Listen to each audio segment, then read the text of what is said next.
Let me just tell you, I was stuck on Mia's chainsaw part for so long. We're back. I tried chopping her up the good old shining way, but apparently an absolute chainsaw fight. Labyrinth of Galleria, the Moon Society. Say I suck. Eventually, after an hour of trying to kill her ass only, I caved and used my handgun. We've been expecting you. Now then, I wish you a safe journey. Don't get me wrong, it's not that Mia is hard per se, it's just hard to kill her with only an axe while avoiding damage. Anyway, enough about that witch thought. Let's talk about the real fun part, avoiding Daddy-O in the house. The moment I saw him, I knew I needed to hide. These walls are too narrow to fit both of our thick bodies, and I couldn't risk getting smacked by him. I decided it was best to hide near the garage, and luckily, Jack decided he wanted to go back. I don't have a ticket. I'm getting a ticket for this dungeon. Is expensive. Somehow, Jack spotted me, and I ran past him the first chance I got. I thrust the key into the keyhole and waited for the trapdoor to open. Unfortunately, as I jumped in, Big Daddy hit me with his shovel. Dang! Something else to mention is that anytime I did get hurt, I just restarted the nearest checkpoint. And luckily for us, which means all we've got is... Don't lower your guard! I'll do my best! Together! Bullseye! So embarrassing! Victory! Of course, I arrived at the classic part.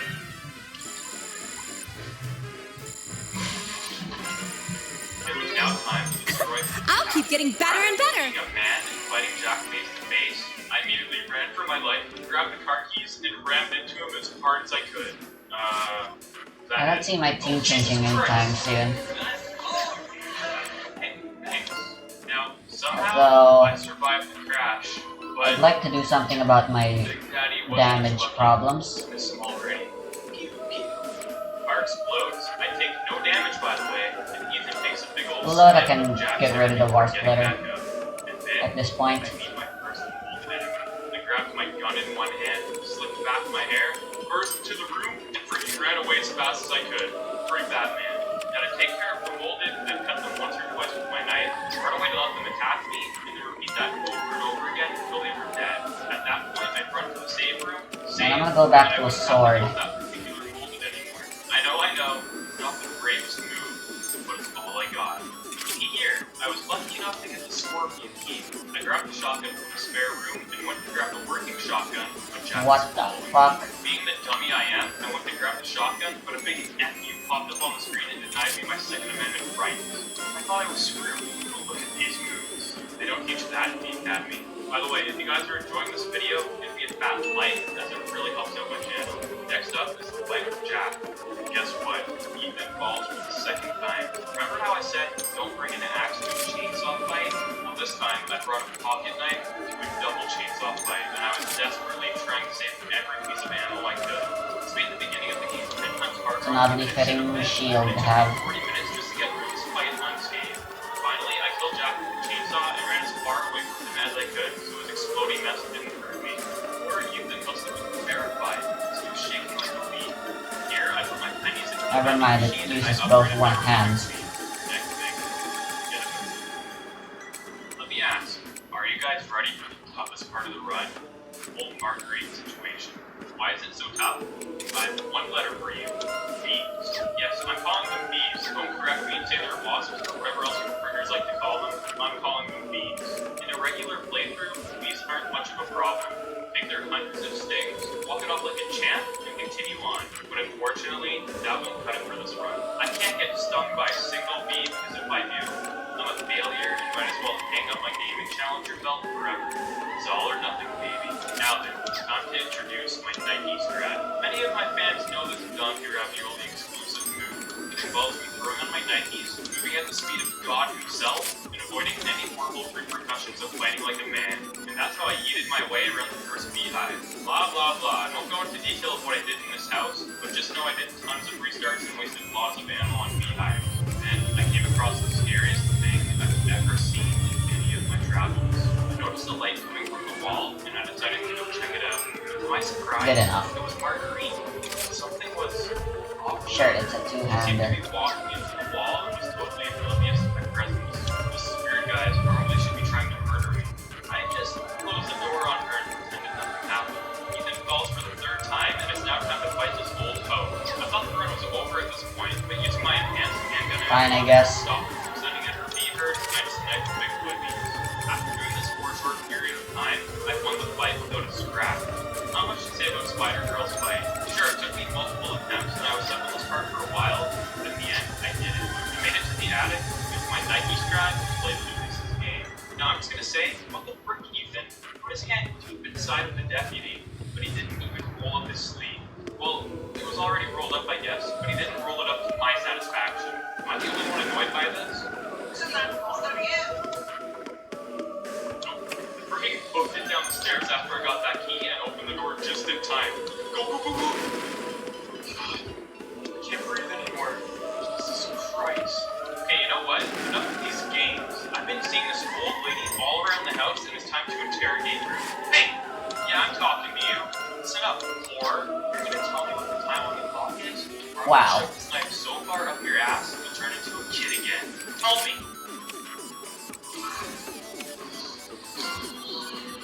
Well, I'm definitely going to hell, but just this plan, she gave me the code to the clock. I had to beat an old lady with a stick. I played through Lucas's part, and it was easy peasy, lemony squeezy. The only tough part being the big boy got to dismantle. I beat him on my second try with the guns, so honestly, it wasn't that bad. Lucas's little death room was easy since I knew the password, and here, I found Mia and met Zoe for the first time. Okay, first of all, Zoe makes the serum and hands it to Ethan, right? Why did she do that? Why didn't she just inject herself right away? Anyway, I packed my inventory to the brink and fought mutated Jack. You throw this here, but landing on our thick thighs helps to lessen the impact, and we take no damage here. Of course, Jack was incredibly difficult, and I did spend 2 hours in total on this fight, but I ended up getting through it with no damage. Zoe told me to use her serum on Big Daddy, which I did, but unfortunately, it's only left us with one serum.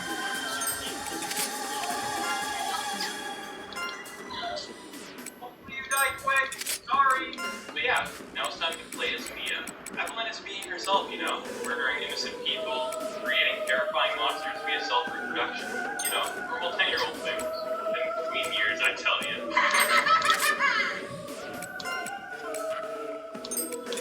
Okay, lucky me, I grabbed the captain's key, grabbed the machine gun, and there was a monster waiting for me just beyond the door. I tried leaving the room, but Hart kept slamming the door shut on me.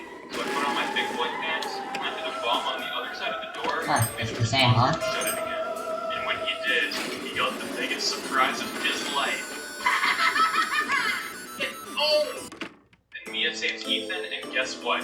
We're in the endgame, boys. Now, I want to tell you guys a little story. See all of these dead fishies? It was heartbroken to see all of these beautiful lives wasted. And I met my best friend George. George is a great little guy. He only swims sideways and doesn't seem to respond to any form of touch at all. He's a great guy. Listen up, little buddy. If you were to make it to the end, you hear me? No. The log in the way. Don't lower your guard. Listen up, Frederick. A great view. So close. What? Hey! You hear me? What? Here I come. Maybe next time, Frederick. I'll do my best. So close. Annihilation complete. It's our victory. Wow. Increased. Natural talent. I'll be of even more use. Okay, plan B. I took every piece of ammo I can take with me, because you better believe we're going to war. Do you guys think 200 grams of handgun ammo is enough? I don't feel prepared enough here. Damn it! Why does this always happen to me? So yeah, I go through the mine and break a monster. Oh, how dare you just act right? You killed the 2 big boys fairly easily, and then you make it to Evelyn. Oh! Remember when I shoved my knife up your butt? Looks like it really did turn you into a kid again. Let's get Frederick here to reverse that. Yeah, that's right. Frederick was with me all along. Let's get started. Ready for orders. This is our victory. Level up. I grew again. I'm catching up. Ethan falls for the 4th time. Bruh. Evelyn does some scripted damage on us. So basically, the only 2 parts we take damage are at the very beginning of the game and the very ending of the game. I went through hell. Played 8 hours of gameplay for this. Are you kidding me?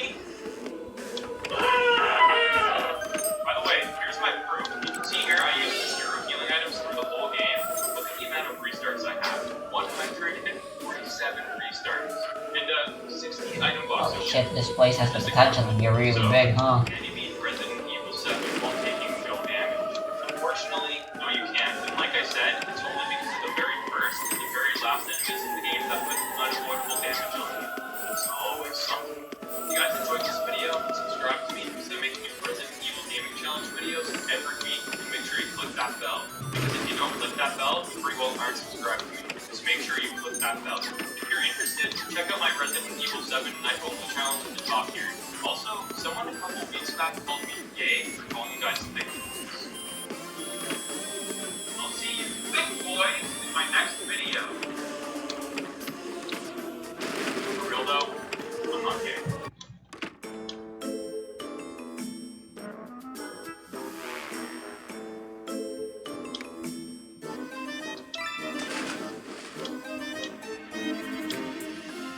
Why are they using the nicknames?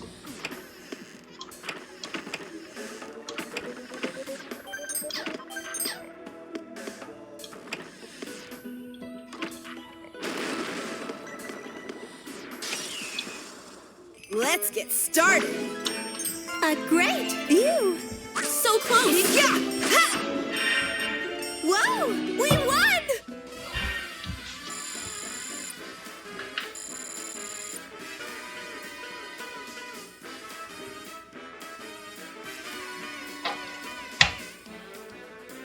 This is the fruit of my labor.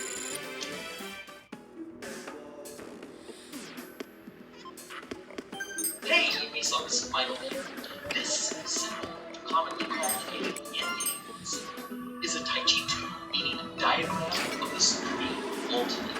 The principle of yin and yang, opposites existing in harmony, Let's start the hunt. associated with ancient Chinese philosophy. But the A very great first use of view. the iconography, Yeah, classic let's symbol, go. actually comes from a shield pattern used by the ancient Romans Here I come. 700 years before its first use in China. A Victory. connection between the two has yet to be found. Regardless of who came up with it first, the symbol was a bright idea. But what's the brightest object in the entire universe? Well, apparent magnitude, commonly used when stargazing, refers to how bright an object appears to us, say when looking up from Earth. It depends on Earth-centric factors like how close the object is to our planet. Nice. Magnitudes are logarithmic Also and clarity. arranged like golf, where a smaller number means a greater brightness. But today, I'm looking for absolute magnitude, a measure of how bright things all over the universe, near and far, would be if we looked at them from the same distance. Definitely not on that side. Absolute magnitude will guide us to the most blinding light in the universe, irrespective of it looking faint to us here on Earth just because it's far away.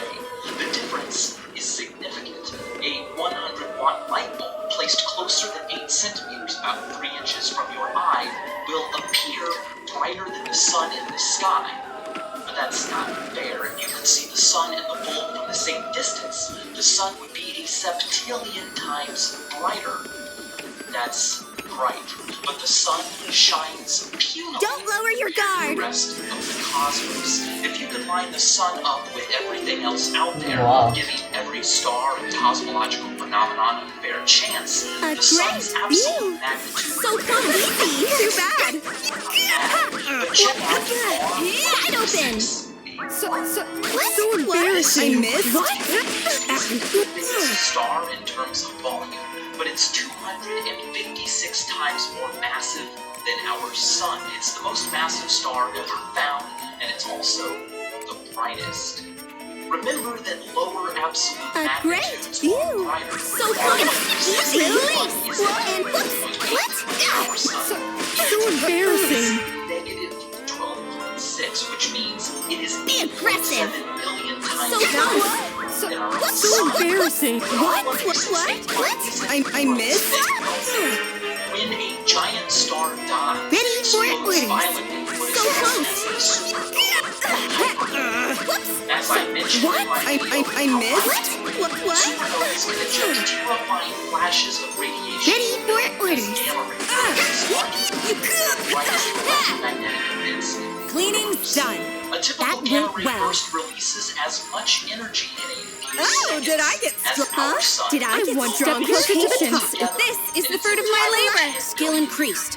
I'll be of even more use. If WR-104, a gamma ray burst future candidate, directly struck Earth with such a beam for only 10 seconds, astronomers predict it could deplete 25% of our ozone layer and lead to mass extinction and starvation. The largest thermonuclear bomb ever detonated didn't do anything close to that, and it was exploded right here in our atmosphere. Whereas WR-104 is 8,000 light years away. You can't even see it with your naked eye or a pair of binoculars. But gamma ray bursts are merely brief events lasting only a few minutes at most, sometimes just a matter of milliseconds. If you want the brightest, sustained thing, you'll paradoxically have to look at the darkest thing, black holes. To be fair, dark matter is ostensibly darker, but because dark matter has been hypothesized to not even interact with light, with electromagnetism at all, Let's start the hunt. calling dark matter not bright Not again. is kind of like calling your peanut butter sandwich a Time to not aim fast and shoot. Easy. It's not Let's go. the same category. I'll follow. That's a good hit. However, I missed. What? well, they don't let any To your positions. not in Trash in your cans. That's What? So embarrassing. it's like black holes in the process of Time to things aim like and stars. shoot. So close. What? Gas I and missed. neutron stars they swirl into arcopluvian cosmic That's what I'd call galaxies. certain victory. So close. What? I missed? So embarrassing. What? In the disk, debris To your spins at positions. unfathomable Trash speeds. in your Like hand. black holes millions of times more massive What? than our sun. I missed. Which disk generates heat on a level difficult to hold. Stand by in the usual position. Just hot things So go. close. Disk does too. So Here I bright, come. it Here has I come. a quasar. Quasars shine thousands of Great. times more brightly So close. than stars. I missed. What? It's scary. Ready for And orders. quasars So shine close. thousands of times I more missed. brightly What? than galaxies containing billions of stars. Stand by in the usual position. So close. I missed. So embarrassing. Making it 4 trillion Ready for times orders. brighter than So our sun. close. About 100 times more What? than the amount of light produced by So the embarrassing. Milky Way. If you put 3C273 Great. 33 light years So close. Let's go. Be gone. Here I come. Here I come. Blocking the brightness Whoa, of quasar we won. photograph reveals that quasars exist in the centers of Oh, did I get- Did I get- I was nice. Raise and vigorous. Skill and I grew again. I'm stronger. I'm catching up. Nuclei, the bulk of their energy spewing forth in the form of a powerful radiation jet, the length of which puts even our solar system to shame. The visible part of the jet in this photograph, for instance, is so long it could stretch from the sun to Pluto and back 1.5 million times. Now, Thank you. specifically, if a large Thank portion you. of this ejected energy heads toward Not Earth, done yet. it's responsible for what we call a quasar. But if Earth is right in I'm the a active saint. galactic nucleus's sights, it's got a scarier name, a blazar. And it's blazar 3C454.3 that clocked in the greatest brightness ever observed. At historically high levels of activity, it registered an absolute magnitude of -31.4. To put the brightness of quasars in yet another perspective, take a look at the 100,000 picture snapped by the Hubble telescope. This is a star a few hundred light years away, and this thing looks just about as bright, but it is a quasar 9 billion light years away. Why are quasars so far away? Well, a quasar is not forever. They are billions of light years away, which means the New clothes. clothes are the best. I'm super happy. I'm so glad they had clothes that suited you. It's magical Witch Perico's clothes. I'm gonna be the best witch ever. You can show them off to Grandpa when we get home, all right? Okay. I'll place a protective barrier here. As long as I complete this. The first was my memory. And what we saw just now was Cece's. Our memories have combined in the labyrinth.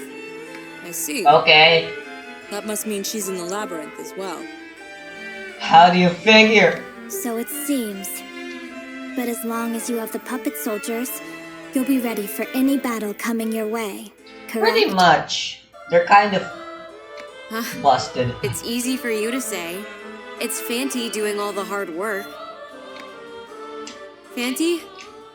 It looks like Cece's in the labyrinth too.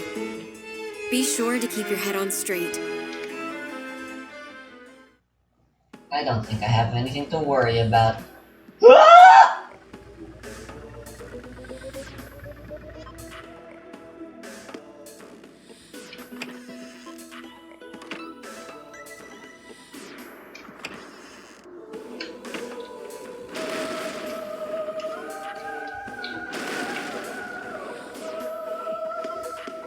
Okay, so there's just a thing teleporting all around the place, huh?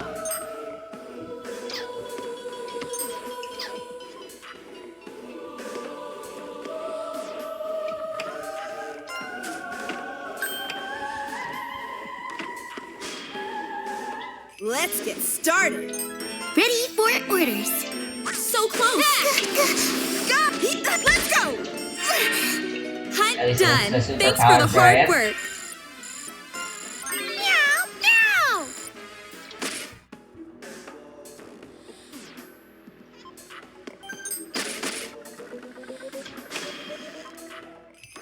Lead support to me. Might we receive Time to aim and shoot. I don't think there's even a point in me fully exploring anymore. more conflict So embarrassing. After good. I don't think there's curios left to find. Be aggressive. Victory. Neil deGrasse Tyson points out that in order to remain a It's quasar, just all about I exploring step now. all according to plan. There is just one curio left to find though. Even more many consume more than 1,000 stars in a year. 600 Don't lower your guard. would matter every single minute. The more stars Stand by in the usual position. Time to count. Yeah, you little. So close. Here to help. Stars apart. One shot, one kill. Swallows them whole. Dimmer, but still terrifying. Gold. Quasars. I know. are some of the Here, most right? interesting Yeah. things. Together. Victory. Victory. Right now, faster than light, it would most likely no longer be burning. What we see are just their ghosts, light that left when they were active, that traveled longer than they Let's start the hunt. The quasars can still be born. Stand by in the usual position. Time to count. In my Wide open. What? is headed. Was that a good hit? With our own galaxy, Milky A Way, great and the view. collision. Stars in galaxies and black holes to be consumed. Victory. Reigniting a quasar right here in our galactic backyard. Funny enough, right now, very few of us even see Andromeda, even though all you need is your unaided eye. Battle start. Light from our cities drowns out the night sky like a quasar drowns out its host galaxy. Artist Thierry Cohen mocked up what big cities would look like. We see So hit what? Of course. Through the it's beautiful and formation. during a blackout in Los Angeles, a number of residents Annihilation actually complete. called It's the our police. victory. They were afraid of mysterious glowing clouds hovering above the city. They were seeing our galaxy for the first time in their lives. At night, artificial lights allow us to see what's around us, but we lose what's above us. The brightest places have the darkest, emptiest skies. There's yin and yang again. The Taijitsu has actually been lurking in this video the entire time. The brightest things in the universe, quasars, are caused by the darkest things in the universe. Black holes. The process that unshackles the most light is caused by the thing that best imprisons it. And as always, thanks for watching.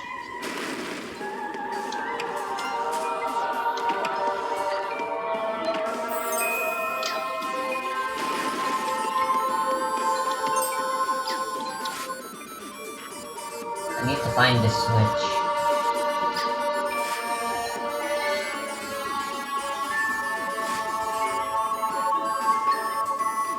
Or I guess I can just break it. Oh.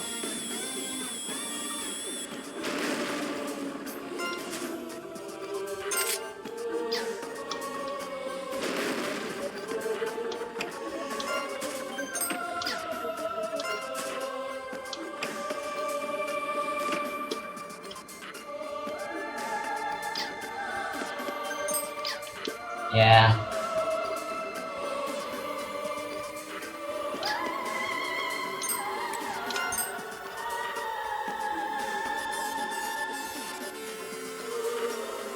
Right, let me look up a walkthrough.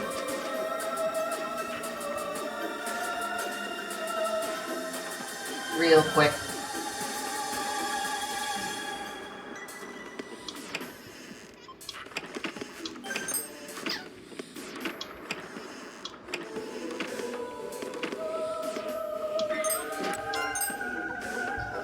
These things are random anyway.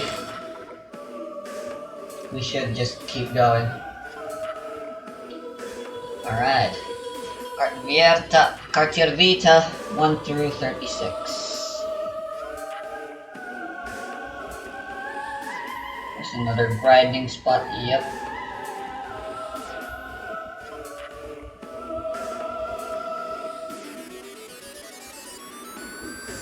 The card shows up again.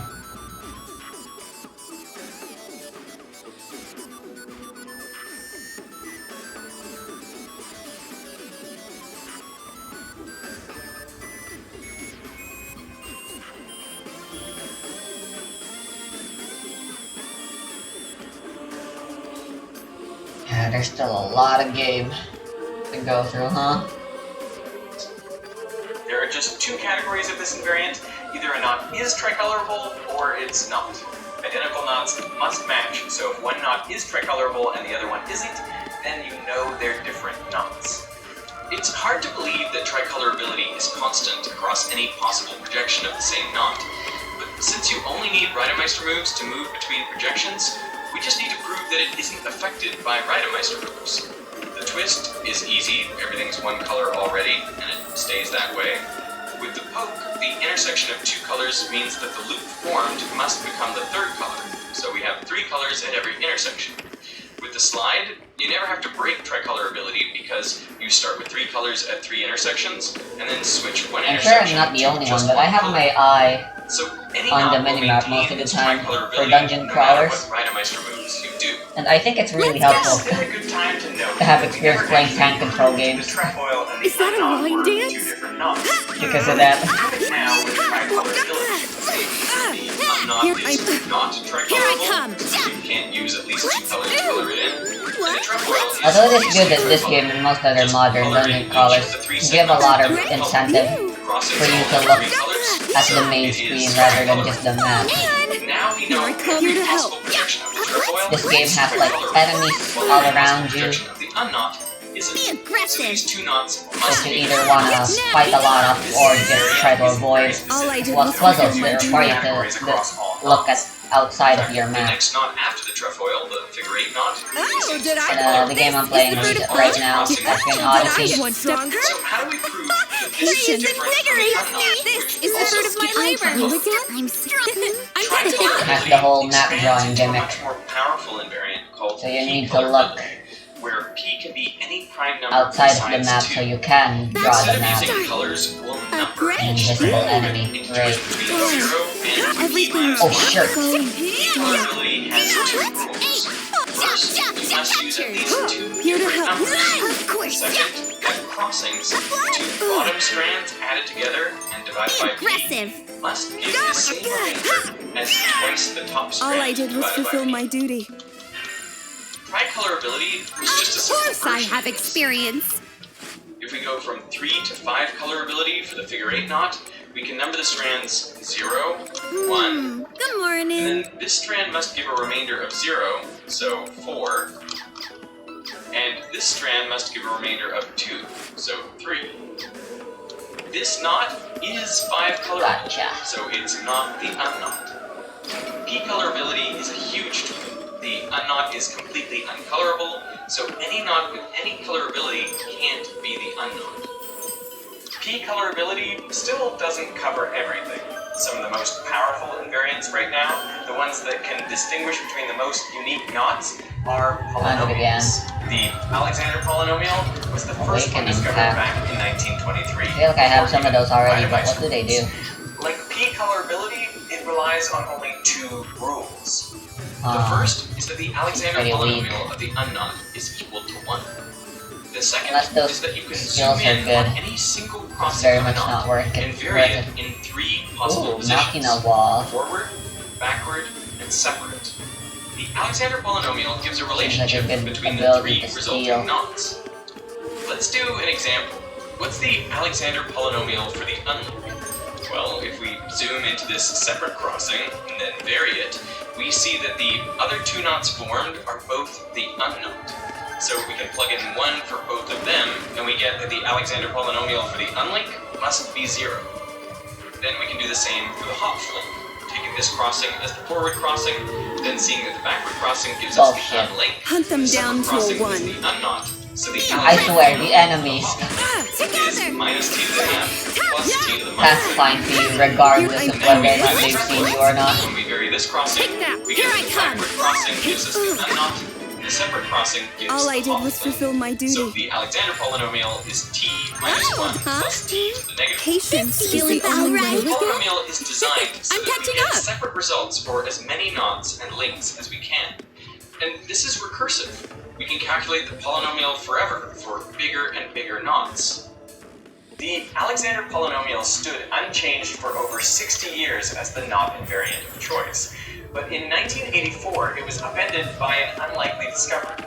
Mathematician Von Jones had been working on a type of algebra for statistical mechanics, a concept in physics, when he realized his work resembled a series of equations in knot theory.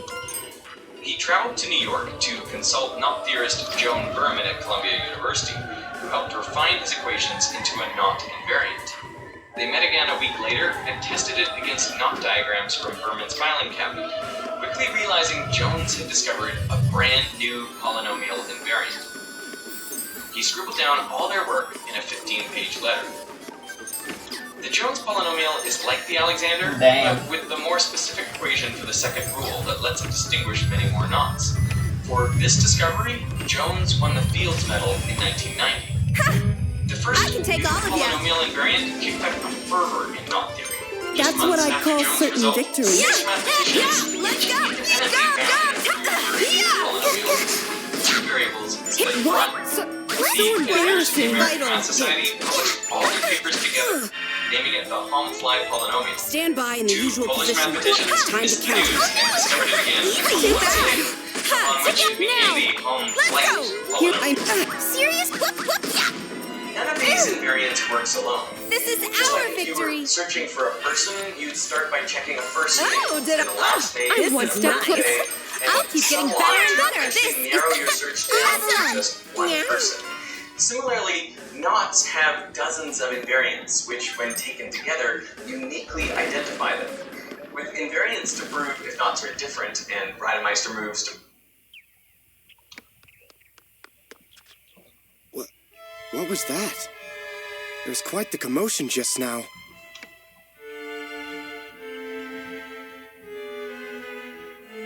What? A woman? She's stunning. God damn it. Is she dead? Cradle. She's still breathing.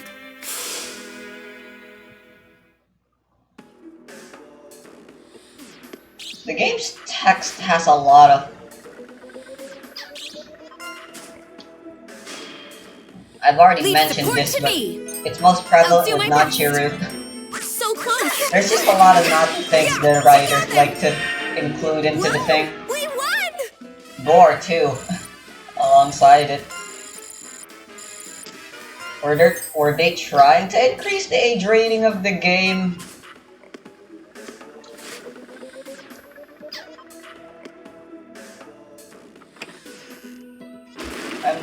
I'm one for artistic integrity and stuff, but are these lines of dialogue and stuff really necessary for the game? All they really do is make it harder to make the work less accessible. There must be something I'm missing. If not so the same, you can attack from two angles to meet the gargantuan task of distinguishing every single knot. But this method isn't perfect. These two knots were listed next to each other in Tate's knot tables for over 75 years. They were the same by all invariant accounts, so Tate and Little likely tried Ridermeister moves to see if they could transform one into the other, and once they failed, they listed them as two separate knots. Kenneth Burko, a lawyer who had studied knot theory, spotted them in 1973 while looking through Little's table of 10 Don't lower your guard! Suspicious of their similarities, he pulled out the yellow legal pad to sketch some Ridermeister moves. He found a way to connect the two knots. These two projections, now known as the Burko pair, are the same knot. What? So the knot tables of Kate, Kirkman, and Little were issued their single correction, and instead of 166 10-crossing knots, there are 165. To your positions! Trash! All right, in your can! Tabulate all 249 prime knots of Thanks 10 for the hard crossings. work. No one dared tackle the 11 crossings until John Conway. This He found seems about all right. 552 and claimed he did it in a single afternoon. This was the last tabulation by hand. Mood. In the 80s, Dowker and Thistlethwaite built a computer algorithm to count all 12 and 13 crossing knots. Thistlethwaite later joined forces with Austin Weeks to tabulate all 14, 15, and 16 crossing knots in a paper titled The First 1,701,936 Knots. The method they used is still the one used today, employing a computer to list all possible knots and then using invariants to weed out duplicates. They split into two teams and cross-checked their results, aligning perfectly on all but 4 knots on their first try. In 2020, mathematician Ben Burton single-handedly tabulated all 17, 18, and 19 this is our knots, stage. bringing the total Shirtwise number Rose of is known dead. prime knots to 352,158,252. This project was so computationally intensive, several hundred computers had to run for months Who before did this to my baby girl? the hardest part Stand of by knot in the usual tabulation is position. counting up every knot and then carefully eliminating duplicates. What? If you just want to generate a huge number of distinct knots, you can make alternating knots, knots with crossings that alternate over under. Formation. This computation is much easier, though it leaves out most knots. Back in 2007, this method was used to find alternating knots up to an absurd It's our 24 victory. crossings. So in total, we know is of the fruit of my labor. I'll be of even more use. 965,097,353 knots. Of course, we're missing a lot in between there. Knot theory was always just pure math. That was All the close. algorithms, invariants, and tabulations were knowledge for the sake of knowledge. But in 1989, chemist Jean-Pierre Sauvage tied molecules around copper ions to form the first ever synthetic knotted molecule. This trefoil knot restricted the atoms from unfurling, trapping them in higher energy states to give the molecule new properties. Any type of knot tied in a molecule will change its properties, and we know of over 159 billion knots. So if you could tie a molecule into each of those knots, that's 159 billion new, unique materials created from a single I can molecule. take all of you. though after the trefoil, chemists have only managed to tie 5 other molecular knots. To your positions! It's a Trash task in your hand! You little ions in place. Easy! Self-assemble. Easy! Too bad! Take that! And have arranged those to assemble the knot. It seems they really like getting fucky Complex whenever knot yet created they die. is the 819 knot, with 192 atoms tied around a central chloride ion. This molecule holds the Guinness World Record for tightest knot in the world, defined as the most crossings. Stand by in the usual position. Time to crossings in 20 nanometers. Since it's knotted around the chloride ion, once the ion is removed, this molecule is one of the strongest chloride binders in existence. The field is still new for specific applications.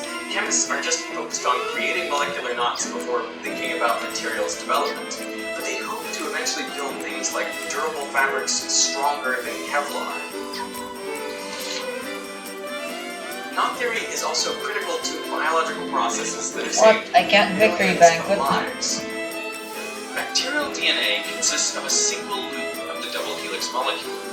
This shape means that it always forms a knotted link when it replicates. The bacteria can't separate into 2 cells with their DNA tangled up like this, so they have an enzyme called type 2 topoisomerase which snips and reconnects the DNA. This turns their linked DNA back into an unlinked, so they can replicate cleanly. If you inhibit type 2 topoisomerase, the bacteria can't replicate properly, and in fact, Get to your they die. stations! This is how some of the Get it most common together. antibiotics in the world, called quinolones, So embarrassing! Human DNA, while not circular, is long enough to also get into tangles. Each cell in your Stand by body in the contains usual 2 position. meters So of DNA, the equivalent of stuffing Cleaning's 200 done. kilometers of That fishing went line well. into a basketball. When this mess inevitably Did I get tangles, stronger? human type 2 topoisomerases come to make crossing I changes. want- The I'll human take version of better the is enzyme the is only different way. enough from the bacterial version that it's Level up. unaffected I grew by again? antibiotics. I'm catching up! Human topoisomerases are sometimes intentionally inhibited. This stops replication and kills cells, predominantly the rapidly dividing cancer cells. So it's one of the most common forms of chemotherapy. Damn. Biologists needed knot theory to first understand the mechanism of type 2 topoisomerase. Once they observed it was decreasing the crossing number of knots in DNA 2 at a time, they realized it had to be cutting and rejoining entire double strands of DNA. And there are many other obscure topoisomerases that act on DNA. Knot theory is used to analyze the knots they tie or untie, and how they operate as a result. It's not just DNA that knots. 1% of all proteins have various knots in their fundamental structure. If they get misknotted, they malfunction. So being able to accurately tell knots apart helps understand these proteins' mechanisms, as well as how to potentially repair or utilize them. When it comes to your shoelaces, both of the common ways to tie the knot are composed of 2 trefoils on top of each other. I'm gonna tie some rope around my leg to make this easier to see. When you go counterclockwise around the loop, well then you form 2 identical trefoils on top of each other. This is also known as a granny knot. But when you go clockwise around the loop, then you get mirror-imaged trefoils on top of each other. This is also known as a square knot, and it doesn't loosen as easily. So we should all be tying our shoelaces like this, clockwise around the loop. Most of us aren't. I mean, I'm not, usually. I normally do it like this. A simple overhand knot is just the trefoil. The bowline knot, the most common knot for boating or just holding things together, is the 6-2 knot. And any knot tied without using the ends, also known as in the bight, that is just an unknot. So a slip knot is an example of an unknot. In 2007, researchers Dorian Raymer and Douglas Smith conducted 3,450 trials of spinning string in boxes to study how knots form in the real world. They ended up creating 120 different types of knots, some as complicated as 11 crossings. They found that longer agitation time led to a higher chance of knotting. Longer string did as well, except this probability decreased. Yeah, why once the wires string get was put in a smaller tangled in box, everyday which life? restrained its motion. So if you want to keep That something would be like nice to headphones know. from knotting in your pocket where you can't adjust string length or agitation time, then your best bet is to confine them to as small a space Our as feet lies possible. in this battle! Ring Smith also proposed a model for a real-world knot formation. A series of loops are first formed when a string is placed into a container. Easy! Then when it's We're agitated, retreating! hell. the end of the string gets woven up and down through the loops, braiding itself into them to form knots. I owe you one, huh? I'm ashamed. I'm ashamed. So coiling out your wires is actually setting yourself up for failure, because you're forming a bunch of loops for a loose end to braid perfectly into a knot. So instead what you want to do is restrict its movement, whether by using a small box or increasing string stiffness. DNA increases its stiffness by supercoiling. You can do the same with your wires.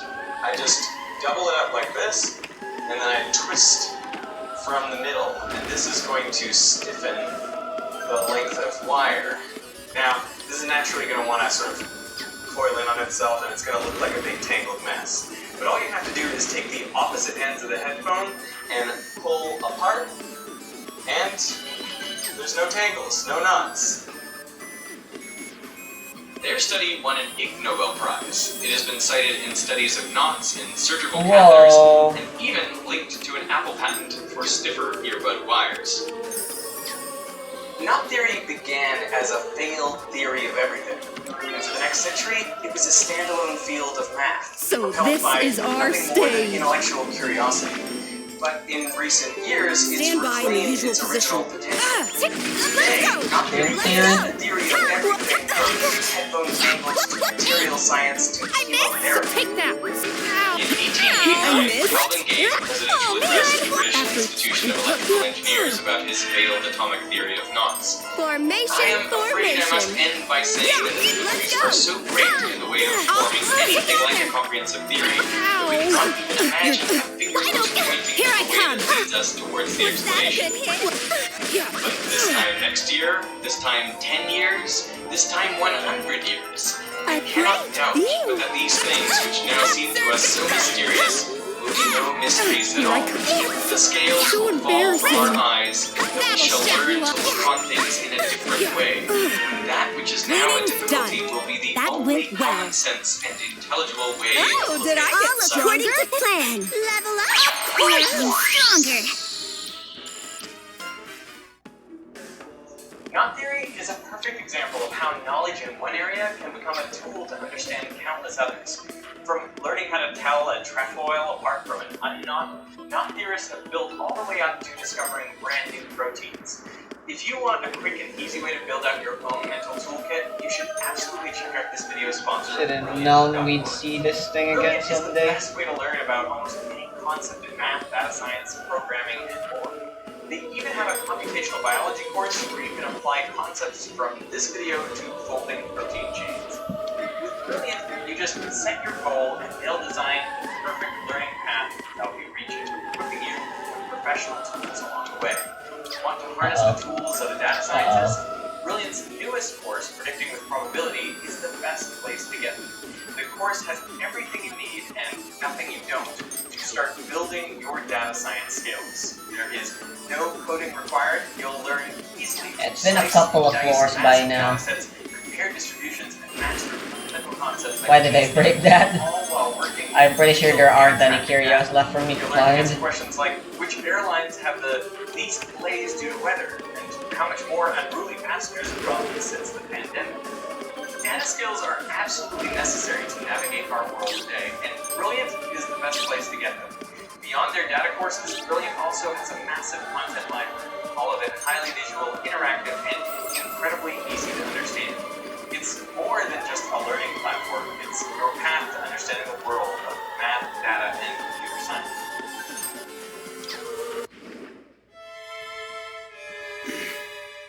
No. different from what I pictured. I must remain faithful to my heart's vision.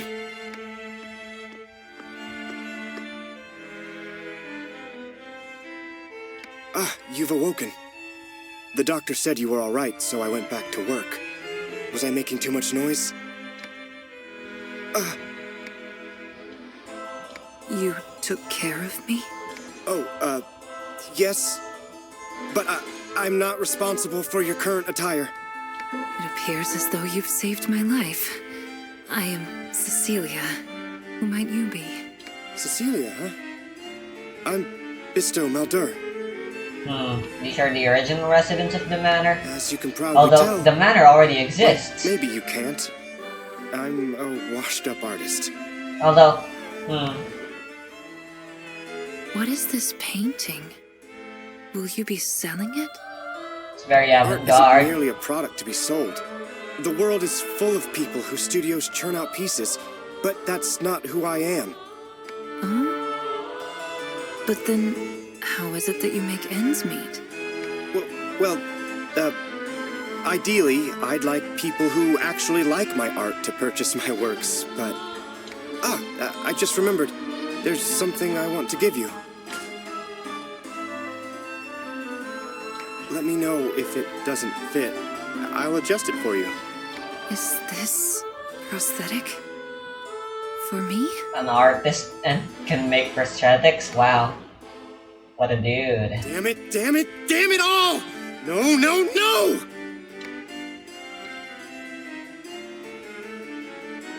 A fine work, my arse! There's no point in calling it that!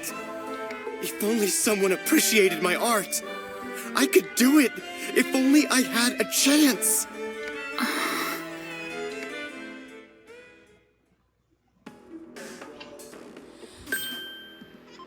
Oh.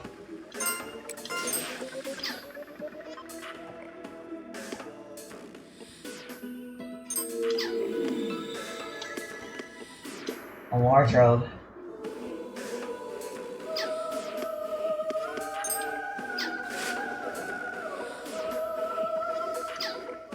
Very good. Need to take a break.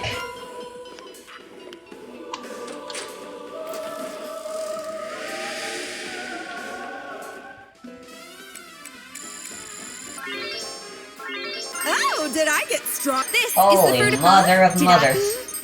Oh, did I get? Oh, this is nice. All equipped. Praise invigorates me. This is the fruit. Awesome. Skill and I grew again. I'm strong. I'm catching up. These are the. Of course. Gran Casa, for my family's honor. Yeah, no more witch reports. I believe by this point we've reached the part where we've unlocked basically everything there is to the game. And all that's left now is using them.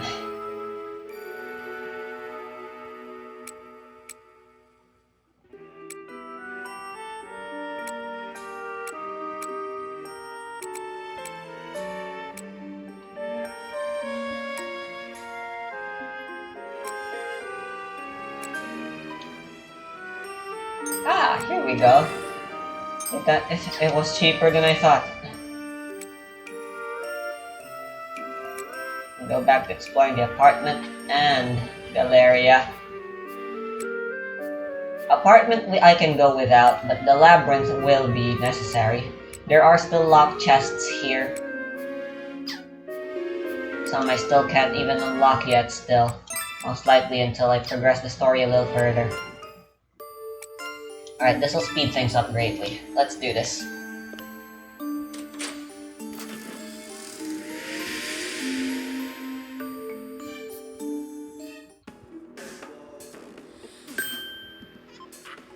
I made a mistake.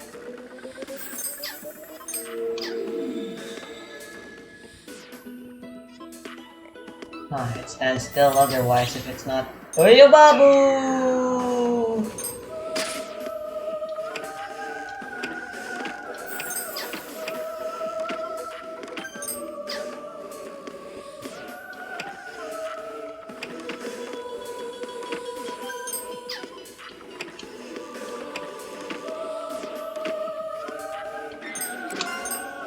So apparently this dungeon used to be a lot more shitty to explore. The random dungeons here are a lot bigger compared to the apartment. And apparently they were too big, and that caused a bit of problems. Let's get started. People didn't quite like it. Let's just say. Be aggressive. So they actually changed the algorithm and updated. The dungeons are still large, as you can see, but apparently it's a lot easier to run into the elevators. And maybe they added the express ticket thing as a mana thing. You're done. Here I come. Or maybe I'm misremembering and it's the final dungeon. Because the final dungeon is still random. And it's perhaps, according to the walkthrough, the worst dungeon yet. Together. Cleaning's done. That went well.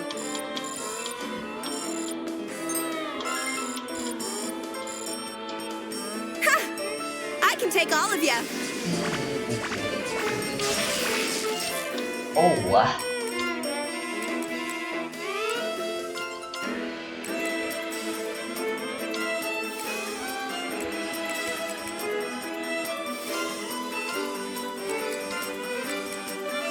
Alright, no choice.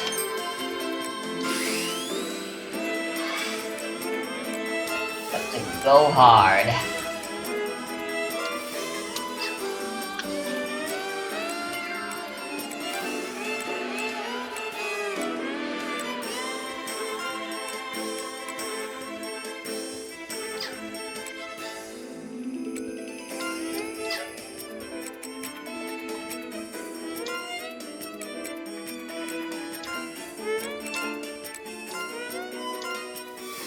Get to your stations! You okay? Strike him! Destroy! You alright?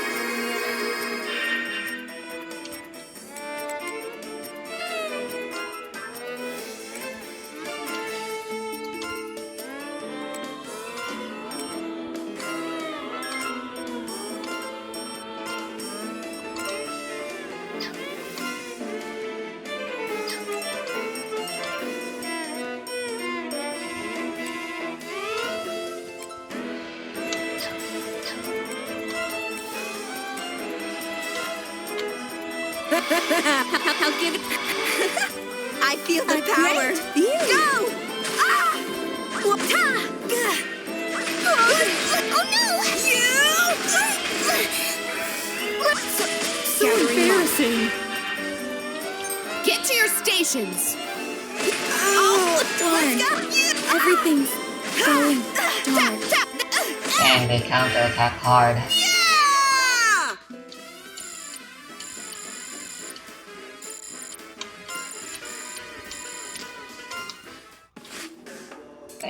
I don't really need to grind, honestly, because look at this.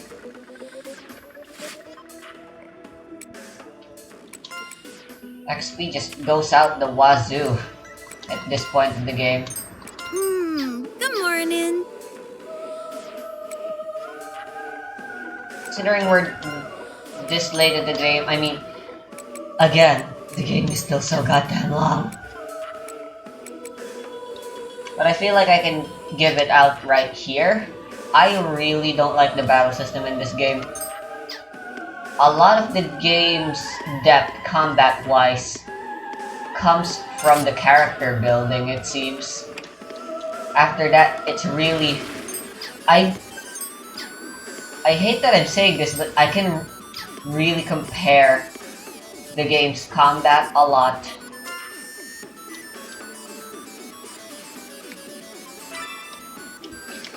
to gacha games. Because a lot of gacha games are pretty similar. I'd argue Path to Nowhere is kinda like that too, but the game is actually designed in such a nice way where strategy can always play into a part and allow you to do things even if you're not the correct level. Which is just super damn cool. You don't see that a lot. And yeah, it's a very hard game, and they don't allow a lot of Okay, this is turned from me criticizing Galleria to gushing about how much I love Path to Nowhere, so I'm gonna stop. Hey, Mom. Can I ask you something?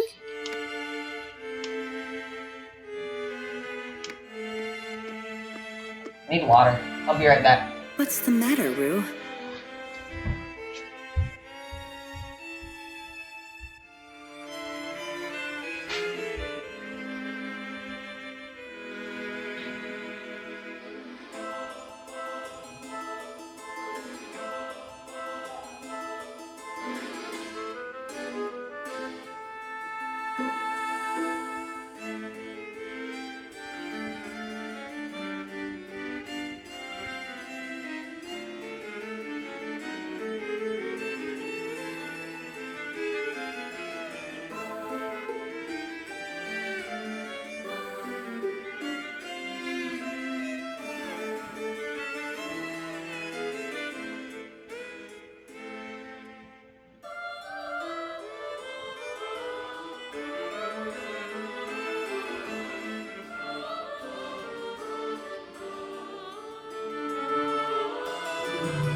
Why don't I have a dad?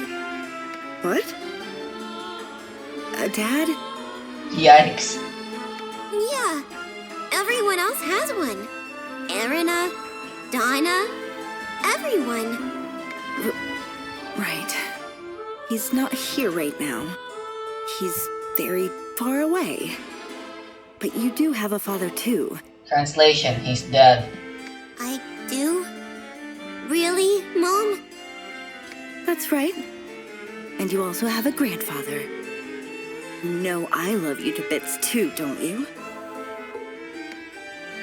Yeah, I know.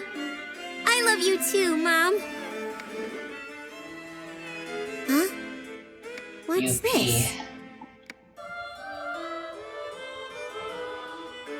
Yuck. Good golly. Rue? What did you just swallow? Don't tell me. You didn't eat this, did you? Huh? Yeah, I did. Spit it out right now! Out! Oh no! Come here! Mr. Pumpleton! Mr. Pumpleton! What's the matter? You look as if you've seen a ghost, Miss Colbert. It's Natsuru! She ate a fragment of ash! Oh, please! Call for a doctor! She did what now? That isn't good at all. But it's nighttime. I don't know if anyone will come. I'll bring some water over. You must rinse your mouth right away. Huh? Okay.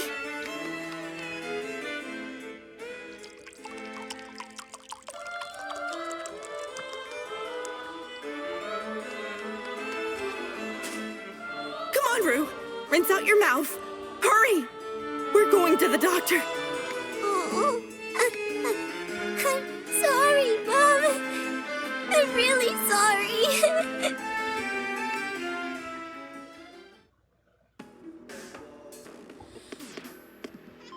Looks like there's a boss fight.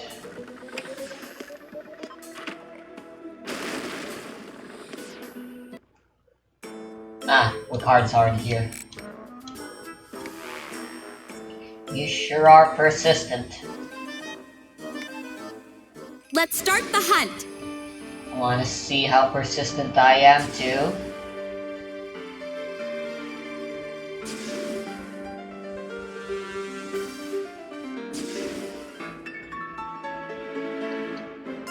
Your card's a non-threat. Why are you putting so much emphasis on her?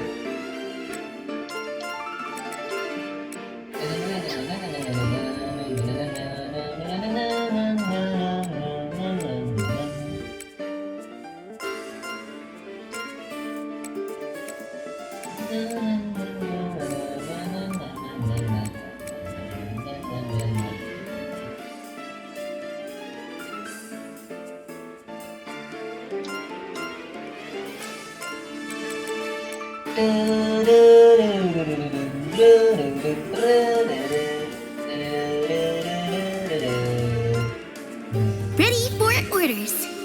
Don't I have an insight though? I lost it when this new game started, but I should have it back by now.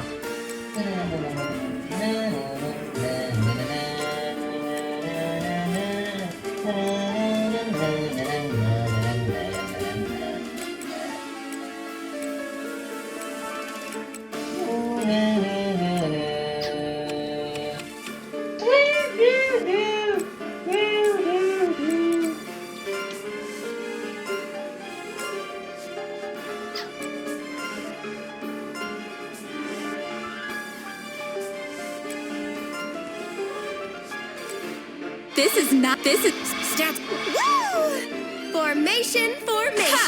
Right there. Destroy. What?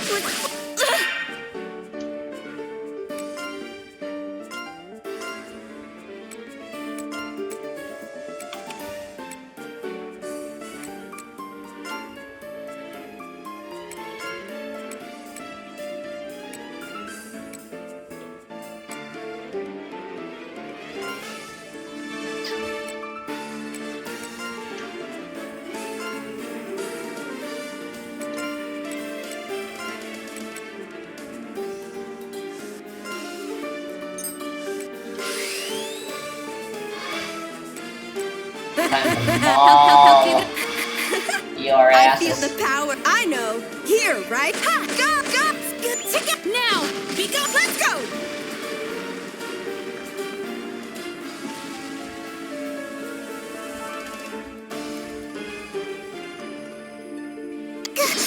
Bullseye. Ooh.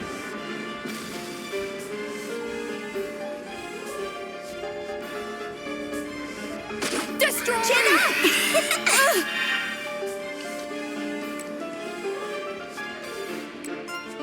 This is my power, don't you dare forget it.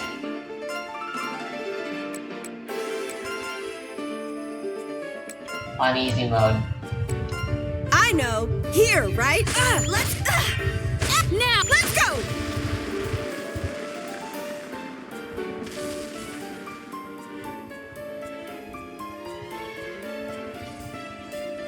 Wide open. Yeah. Here to help. You're done for. Yeah. Oh, we actually have to beat up the card as well. Well, there you go. See ya. Get out of here. All I did was fulfill my duty.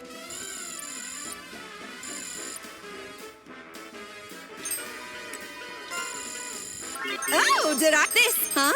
Oh, did I get stronger? All according to plan. Level up. Yeah. This is the fruit of my Skin labor. I grew again. I'm catching up.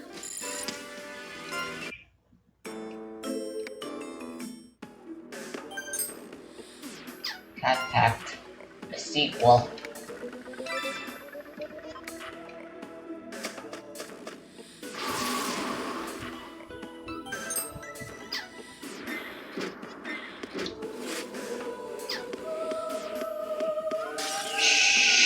Battle start.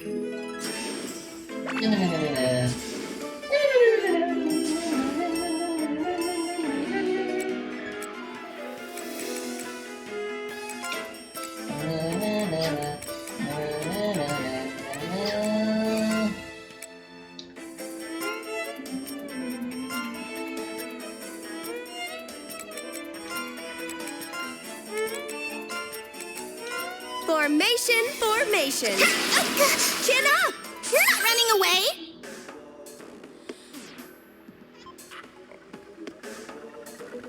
Teleports. God, who came up with that idea? All right. I'm on fire.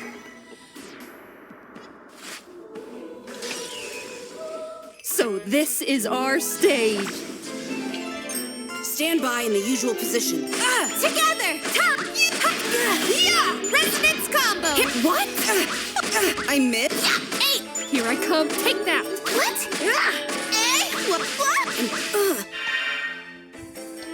Get to your stations! Yeah! So close! Yeah! Whoa! We won! Is this what they call skill increased? natural talent? I'll be of even more use.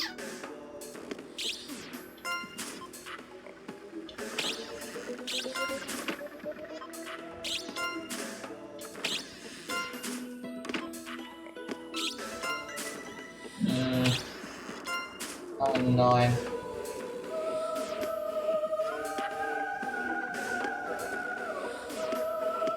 That one's a big fat faker though.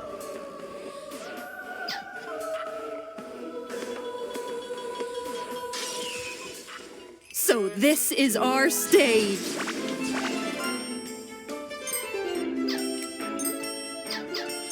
I know. Here, right? Ah! Ha! Let's go! Yeah, here I come! Yeah, hey! Yeah! Yeah! I know. Here, right? You! Yeah! Let's go! Wide open! Yeah! Oh, this is nice. I'll keep getting better and better. I'm stronger!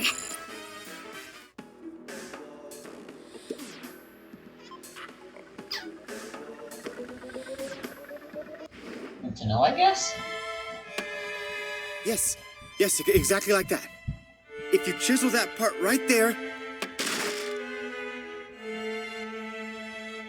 Oh dear. Oh, that's a shame. It's hard to figure out the amount of force you need. It's only natural, seeing as in you've never done it before. I see now that I lack the skills. This is rather difficult. How many times have I done this now? She's doing it with a prosthetic. Listen, Cecilia. Art is about giving shape to your thoughts and feelings. The indescribable subtleties of your very heart and soul. That's why sometimes you need to chisel through parts you know might end in disaster. Failure is part of everyday life, after all. The subtleties of the heart. So what I'm doing is manifesting a part of me? Yeah, that's one way to put it. You might even say there are no right or wrong answers. Simply let your mind run free. The only thing skills help you with is more accurately reproducing your vision. Here, allow me. Oh, I'm sorry. Why? By the way, I heard someone's moved into the manor. The manor? Do you mean the old rotunda nearby? That's right. Isn't your atelier part of the same property? While the church is part of the garden, the lands are massive. Considering how far we are, it should be fine. Excuse me? Did you set up an atelier on someone else's estate without permission? You could say that.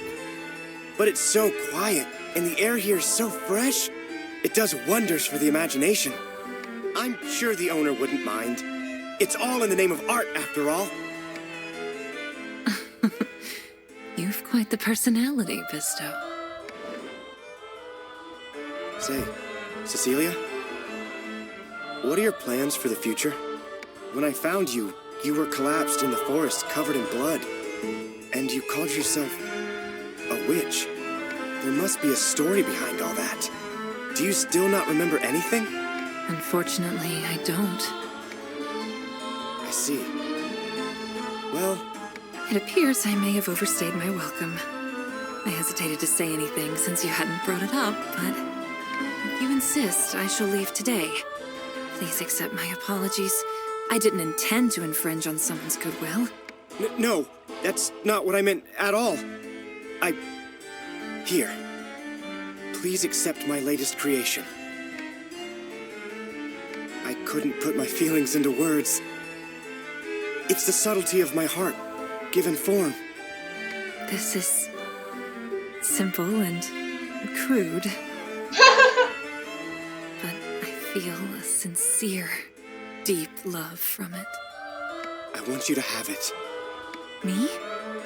A witch past the spring of youth? You say that, but you don't really look that old. I don't care about that. Plus, you're tall. You're a witch, and I'm an artist. We're a couple of misfits. Wouldn't you say we're a perfect match? Cece, I want to protect you. Please, let me do just that. Cece. No one has ever called me that before. Why is he wearing a white shirt? That's like the worst thing you could possibly ever wear as an artist. Cece, listen!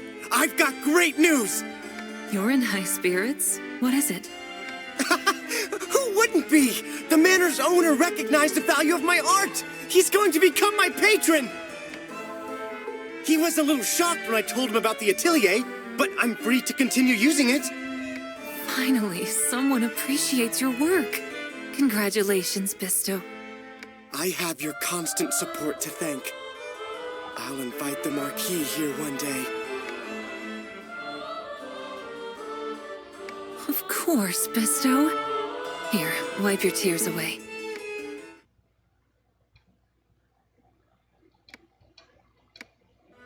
Huh.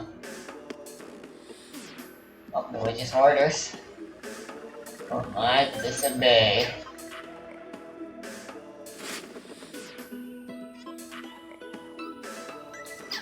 Getting back here isn't that bad.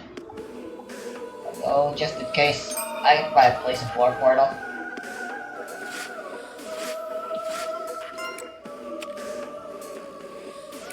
Let's see here, I should have plenty. But there's no need to worry. Yep. That's a lot of witch bells. Oh, did I get strong? This is, huh? Oh, this is nice. Praise and figurine. Patience is the... Level up. Meow. This is the awesome. Level up. Skill increased. I grew again? I'm strong. I'm catching up. These are the meow. I grew it. Of course. Gran Casa. For my I just family's realized, honor. what happens if I make a character?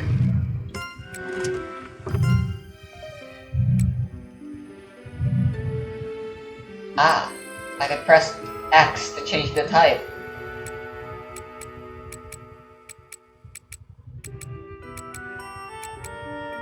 Wacko.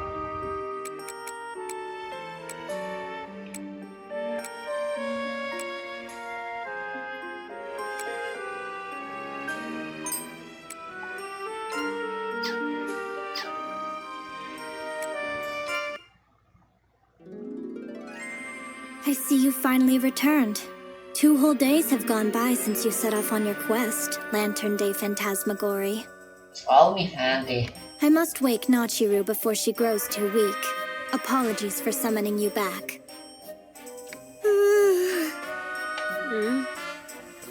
Oh.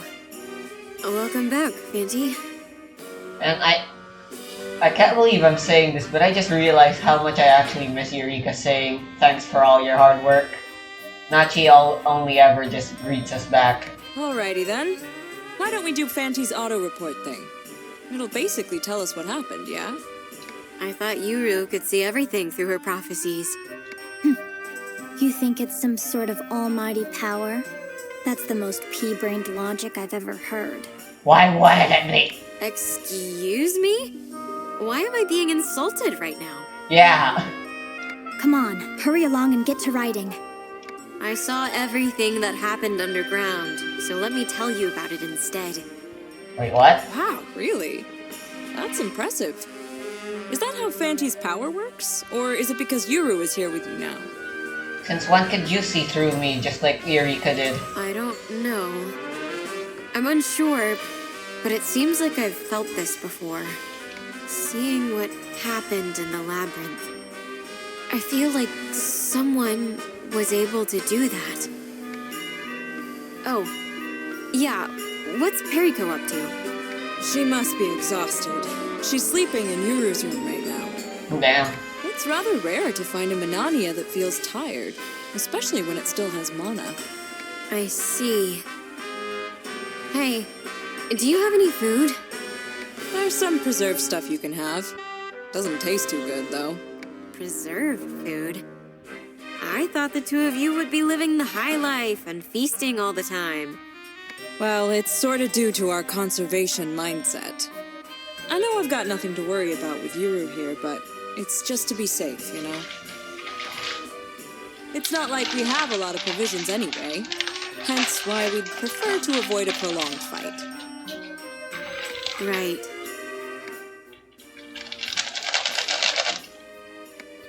I see. So, the memories of your childhood and the memories of the witch named Cecilia. Yeah. A witch with memories of a Luna. Cecilia, is it? Who exactly is she?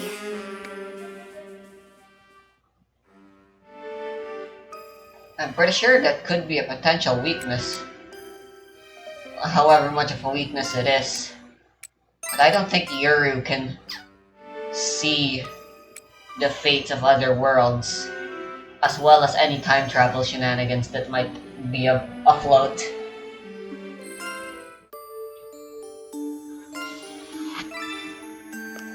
I mean, I guess there's still value in exploring fully. You never know when there might be another wardrobe that can make things easier.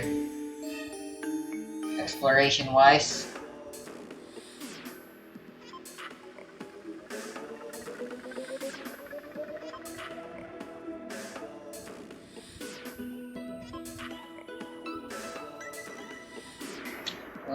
Soon after the opening of its pharmaceutical subsidiary, Umbrella began development on a virus that would eliminate the need for a large-scale conventional army. This virus, you all know what, would be tested on everything from monkeys to sharks. Side effects of the T-virus would vary with each test subject, but all of the infected suffered a significant mutation. In 1998, this virus was released onto the unsuspecting residents of Labyrinth City. Welcome back to our Enemy Lore series. I'm Cameron, and you just heard Connor speaking. In today's video, we'll be covering Resident Evil 2, the game that first introduced us to Claire Redfield and Leon Kennedy. If you're at all curious where we got our information during the course of this video, our sources are listed in the description below. A rookie cop, facing unspeakable evil. There's something really wrong here. These things aren't dying. I just blasted this thing, and it's still alive! One of the most anticipated games of 1998, Resident Evil 2. In the suspense this'll kill. Something else will. Everyone's gonna die! The first enemy will be Nice trailer. as per usual, is the zombie. Zombies are the result of a human being being infected by the T-virus. Once this occurs, these sensory organs become paralyzed, and the infected will act solely based on their insatiable hunger. Zombies are the most common enemy, with around 100 of them being present in every scenario. They don't pose much of a threat on their own, but can be incredibly dangerous in large numbers. If you've watched our other videos, none of this info is new, so here's some dumb related trivia. In nearly all live-action adaptations of the Resident Evil universe, they refer to zombies as anything but zombies. In the Netflix show, they call them zeros, and in the Paul W.S. Anderson films, they refer to them as the undead. Why? This is strange because in the source material, they do refer to them as zombies. About 2 months ago, there was this incident involving zombies. In some cases, the T-virus further mutate a zombie after a period of dormancy.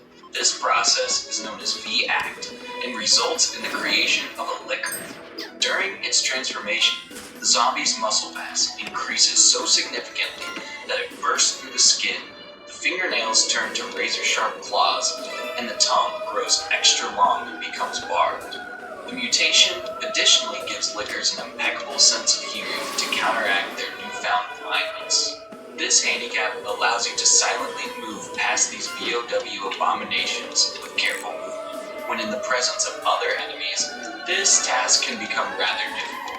This is not the first time we've been exposed to V-Act. If you remember from our RE1 episode, hunt them down to a 1. V-Act as well. The difference in mutation is due to the victims being infected with different T-virus strains. The exact Time to aim and shoot! V-Act to occur is great at unknown, running. but it typically affects zombies who have consumed large quantities of biomass. Underneath Raccoon City and Umbrella's secret lab, Nest, there are lickers who have developed Time to aim and shoot. These You little lickers are engineered specimens created by the scientists who once modified them.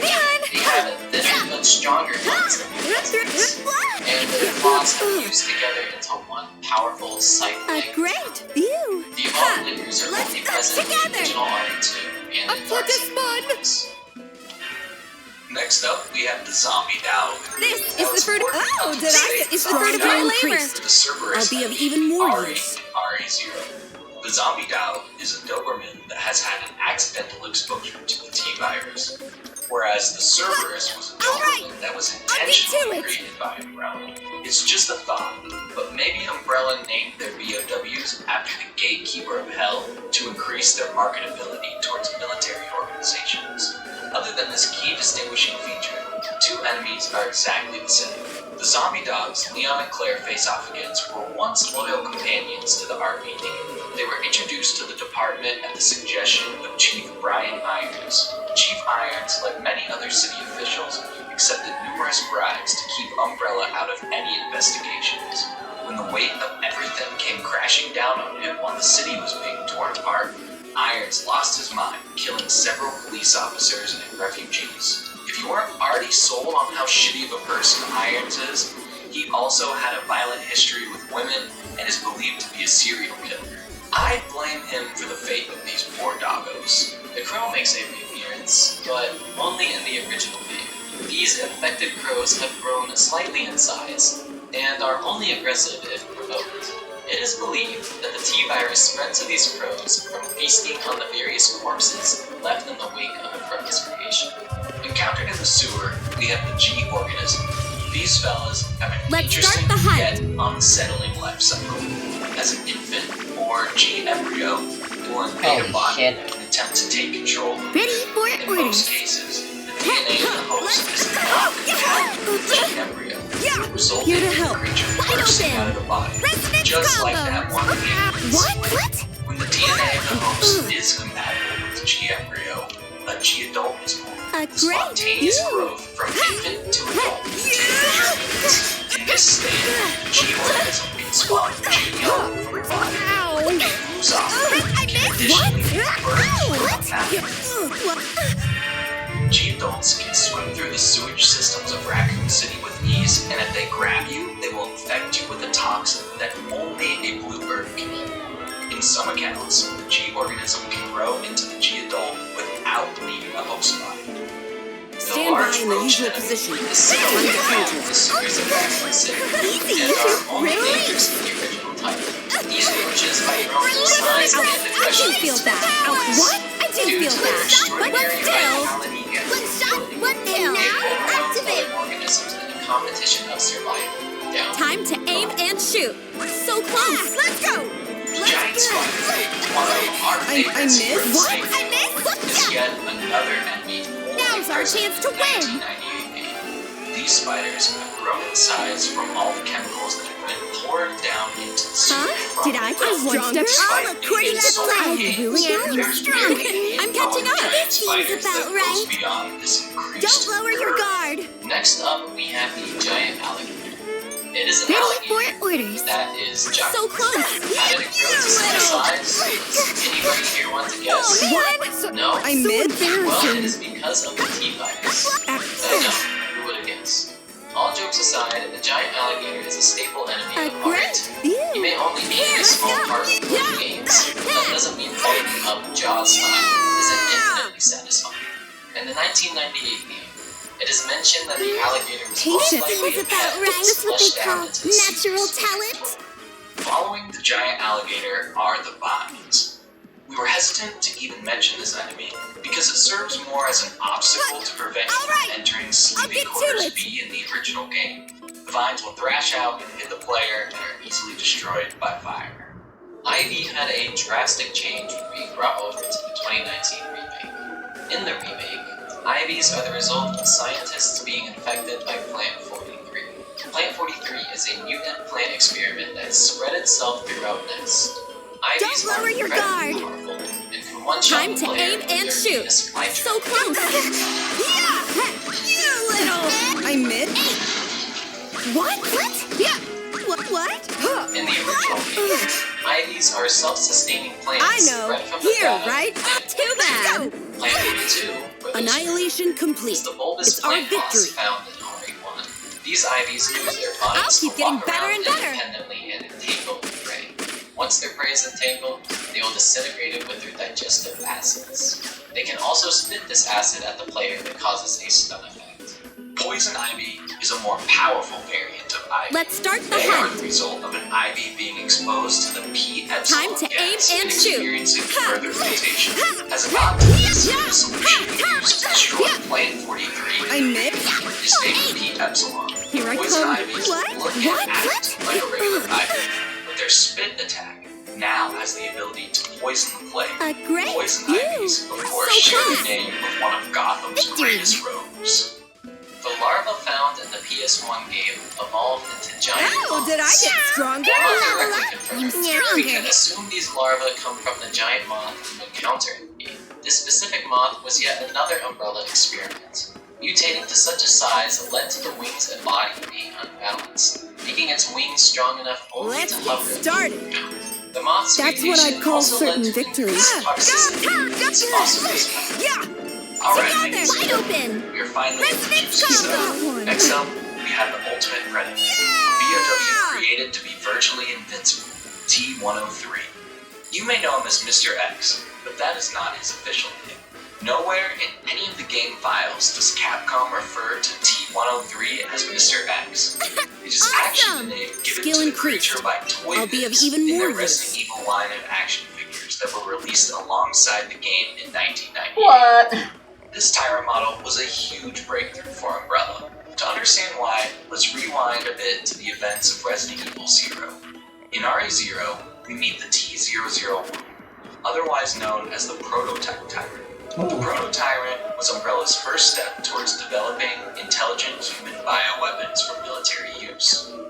Although the Proto-Tyrant was incredibly powerful, it was deemed a failure due to its lack of intelligence. The T-002 in the original Resident Evil improved upon the model by increasing its intelligence to be almost on par with that of a human. Umbrella was considering mass-producing the model. They first wanted to gather combat data from it. This data was never collected out, because before the test could be run, the facility was blown up by Chris An embryonic clone of the T-002 was evacuated from the facility before its Stand by destruction in the by usual Dr. position. William Burke. From this clone, the T-103 was developed and then mass-produced on Sheena Island. The reason behind the development code This is the fruit of my labor. 003 is likely to separate it from its predecessors, marking it as the most significant and advanced model to date. During the Commencing events of combat RE2, against our a adversaries. total of 6 T-103s Be aggressive. were airlifted into Ragnos. The T-103 that is on in the air encounter is lovingly referred to as T. We're just gonna call him Mr. X from here on out. Obviously, and stuff. Mr. X was given instructions to recover a G-virus sample and prepare it to kill anybody found in the Raccoon police station. That's what I'd call Mr. certain X wears victory. a long black robe, which in addition I'll to follow. looking super menacing, also serves a dual function. Tyrants, as we know, have a tendency to Here to- uncontrollably mutate. In order to prevent this, Umbrella developed power limiters that would stop runaway mutations from occurring. Stand Mr. by X in the is usual long position. overdue to one such power limiter. The fedora that Mr. X I'll wants to follow. remake is not powerful. If you're Take that. I Embarrassing. I messed up. encounter Mr. X a bunch of pipes explode around him, which results in his power limiter being destroyed. Without a power limiter to I'll do my control, best. Mr. X evolves into a super tyrant. Too In this bad. form, his body mass increases significantly. Here I come. Skeletal growth in the arm forms into a crude claw. Hunt Or done. claws Thanks in for the original hard game. work. The mutation additionally makes Mr. X faster, stronger, and more resilient. I'm one step than closer to the top. He can take almost everything you throw at him, aside from a course I well-placed have rocket experience. launcher shot, courtesy of a sexy spy. In order to talk about our last enemy, G, we we must first dive into the story of Dr. William Birkin. Even from an early age, Birkin was incredibly Don't lower your smart. guard! He gained his doctorate as a teenager and began his career with Umbrella at the age of 15. During his formative years, he participated in an executive training program. It was here that he met a young upper I'm not good at running! developed a friendly rivalry. After the training school was closed in 1978, Birkin accepted a senior role at Arclay Laboratory. Here, he experimented with Umbrella's infamous T-virus, and further developed it to keep humans in an aggressive, brain-damaged state. He would also solve the problem of 10% of the population being immune to the virus, through the development of the Hunters. In 1988, Birkin accompanied an Umbrella task force in a raid on Umbrella co-founder James Marcus's lab. After watching Marcus get gunned down, he would collect all of Marcus's research on the T-virus to supplement his own. This is where Birkin would gain the moniker of creator of the T-virus.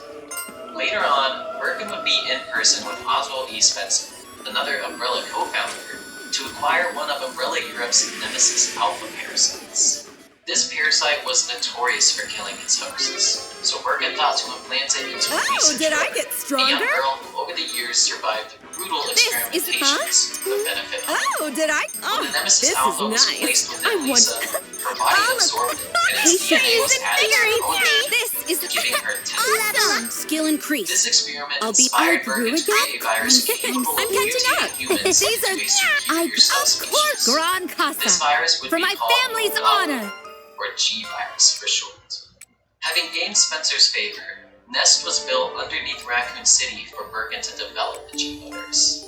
With his wife Annette and a number of researchers by his side, Birkin worked diligently to perfect his creation. When the T-virus was released in the Arclay Mountains, it resulted in the destruction of the laboratory, the training school, and the train transporting staff. Some higher-ups in Umbrella blamed Birkin and Wesker for this incident, which helped push Wesker into the decision of leaving Umbrella and selling all their secrets to a rival company.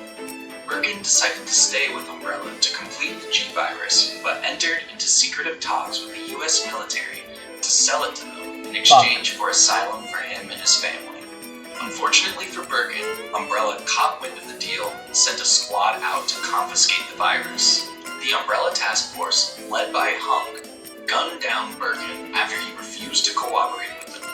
Injured and bleeding out on the ground, Birkin injected himself with a G signal.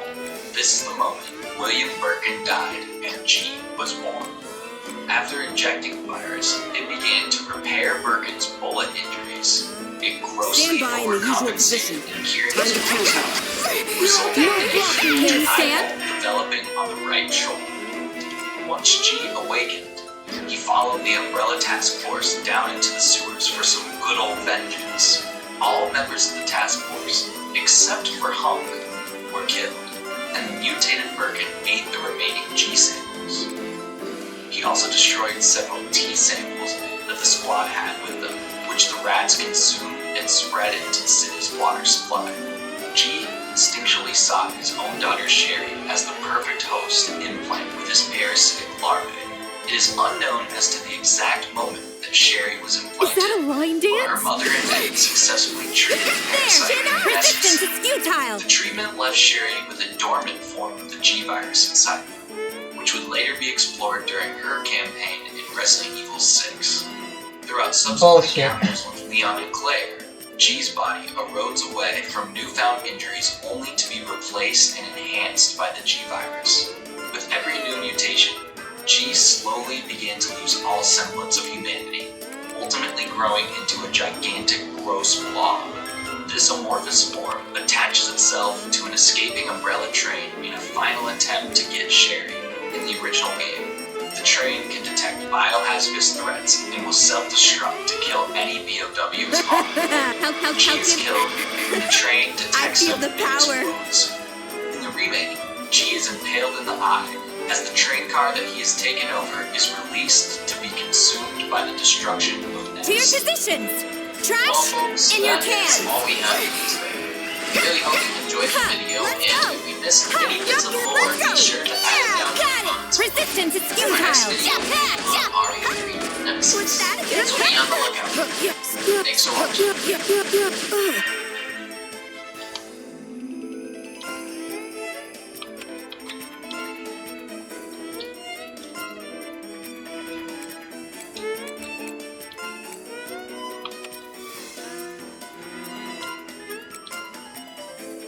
Damn, they have buffs.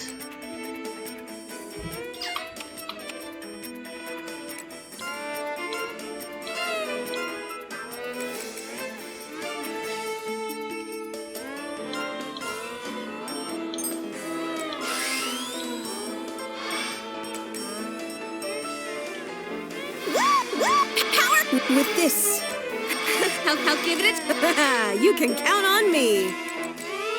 This step. Woo! To your position. Trash in your cans. Now. 8.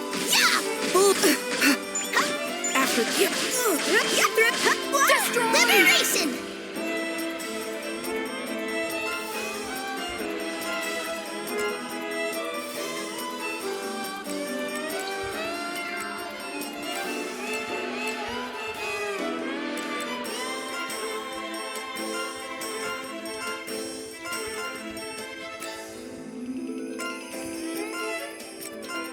I'll do my best.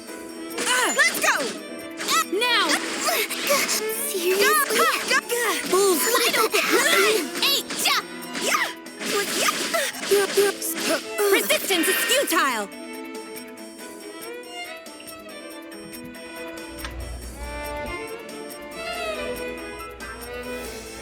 Okay, I'm reloading the game. Fucking hell, teleporting bosses, what a fun game mechanic.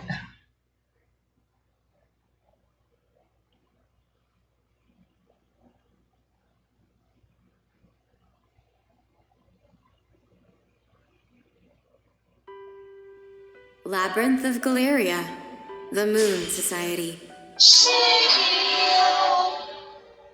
The Resident Evil franchise has been around for nearly 3 decades, and in that time we have been introduced to a ton of bioorganic weapons, with the ever-growing RE enemy bank containing so many obscure and fascinating antagonists. Cameron and I have taken it upon ourselves to document every single one found in the mainline titles. Last time we covered RE0, so moving in chronological order, we will be taking a look at Resident Evil and its remake for today's video. I want to highlight CrimsonHead.com and ProjectUmbrella.net as the sources for this video. Both websites are dedicated to archiving and translating RE history, and they do great work. Now let's jump into it because Jill's getting impatient. To kick things off, we'll start with the most common I game, I can take all the of zombie.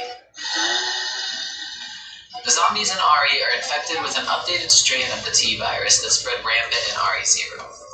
Labeled the Epsilon strain, this variant can further mutate a zombie into a crimson head. The T-virus was developed by Umbrella to create weapons for the military. Despite its intended use, the virus did not make these zombies viable for military application, as they cannot be controlled. A zombie's greatest weakness appears to be a simple set of stairs. I wish you a safe journey. The evolution into a Crimson Head takes place when the corpse of a defeated zombie isn't properly disposed of. But just how do you dispose of a zombie properly? Well, you do what you would normally do with any dead body. Remove the head and or light it on fire. Come on, Margaret, put out the fire. Some researchers within Umbrella theorized that the Crimson Head is the middle evolution between a zombie and a licker. However, this theory may have been debunked because no Crimson Head mutations take place in future RE entries. They have very sharp claws and can run as fast as the player. As the name implies, they have reddish skin. This is due to a process known as V-Act. V-Act is when a zombie's heart begins to pump uncontrollably fast, which causes blood to seep through the skin and stain it, as well as making their eyes glow white. It does not take long for a zombie to be... Huh? A black cat? You don't usually come around here often. Are you hungry? Yeah. Give me 1 sec.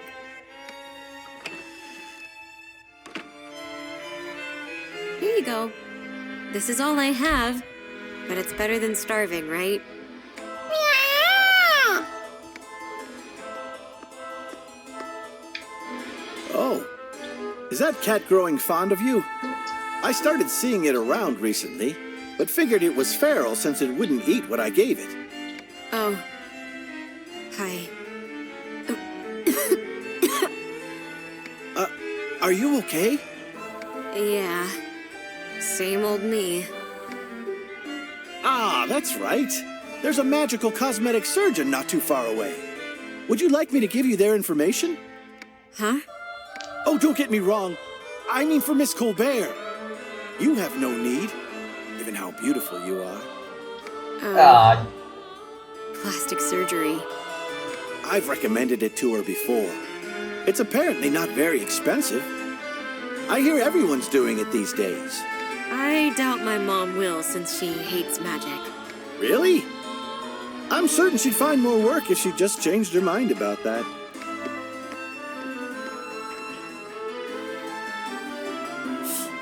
Idiot. She hates magic because insensitive jerks like you recommend plastic surgery and stuff.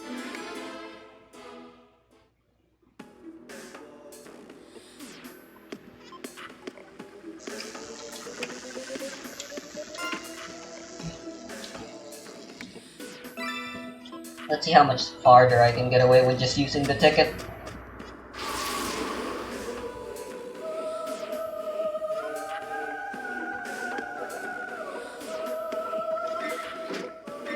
That's the worst floor yet.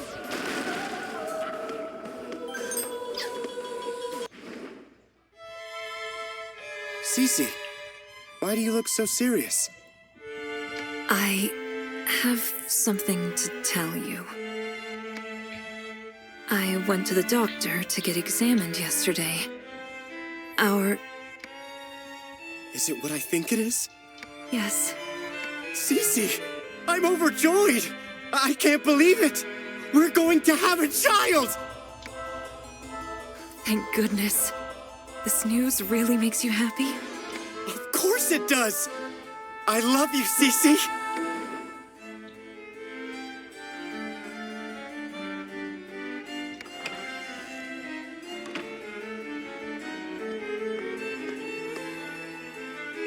Hey, what are you doing?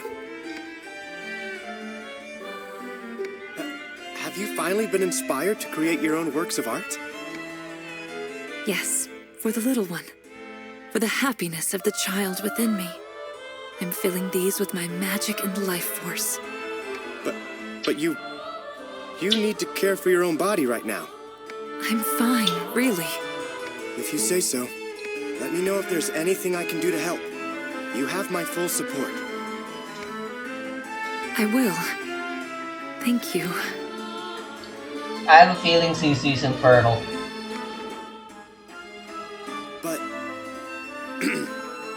First off, you're holding the chisel and the mallet backward. Oh my.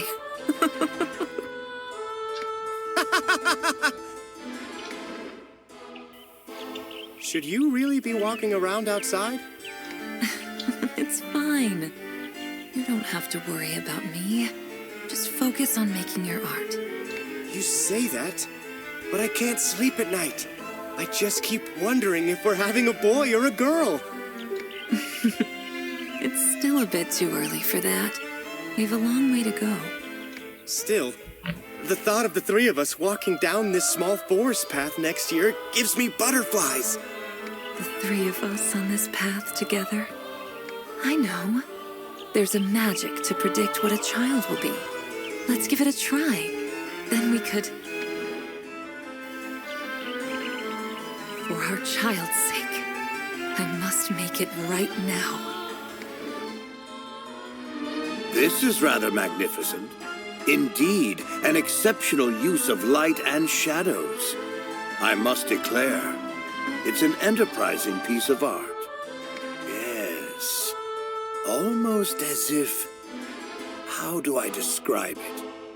It's as if you've captured the highs and lows of an entire lifetime.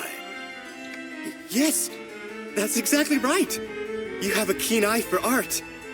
To think a fine artist like you lives so close. In my own backyard, no less. I am truly honored just by hearing such kind words, Count Franz. No, don't call me Franz. Call me the Marquis de Galleria. Ah, I guess you did look like the statue head. Marquis de Galleria? After being branded as rather eccentric and odd, I took a liking to this quaint little moniker.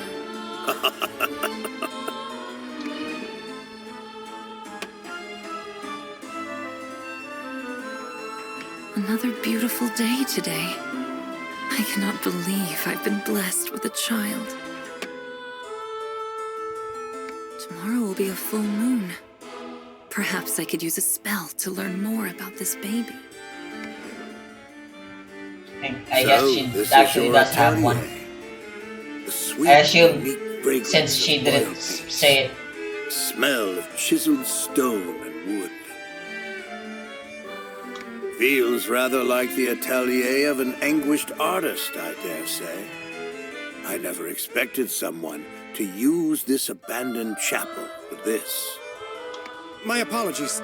I'm not an especially religious man, so... Marquis de Galleria, allow me to introduce you to my wife, Cecilia. Welcome to our home. Thank you for the care you've shown my husband. How's about another drink, Marquis? I got this booze with my own coin, you know? No, I've had plenty enough. My dear, you've had far too much to drink. The Marquis looks clearly uncomfortable. Oh, yes. If you want, you ought to look at my wife's work, too. Oh, a woman with a penchant for art. I wouldn't expect any less from your wife, Bisto. No. Mine's a mere amateur's entertainment, nothing worthy of being seen by the Marquis.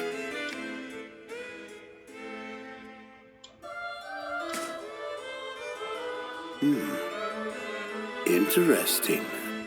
The aura emanated from this. No, not an aura. A soul. A sensation that borders on overwhelming. What's this K symbol here? It's Camille, my middle name. You made this? This is undoubtedly some manner of curio. Wait. This is no mere curio. I sense something far more powerful.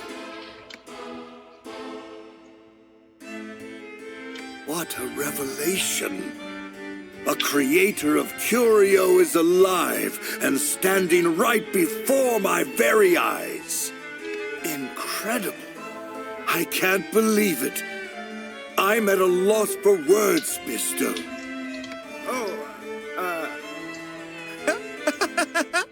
Hey CCD man, tell me what the fuck is going on about. I have no idea either, sweetie.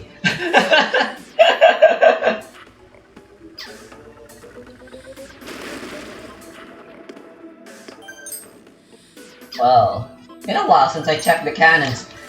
They're probably very under-equipped right now. My two favorite ladies with a penchant for mass destruction. Oh yeah, da. Baby. Oh yeah.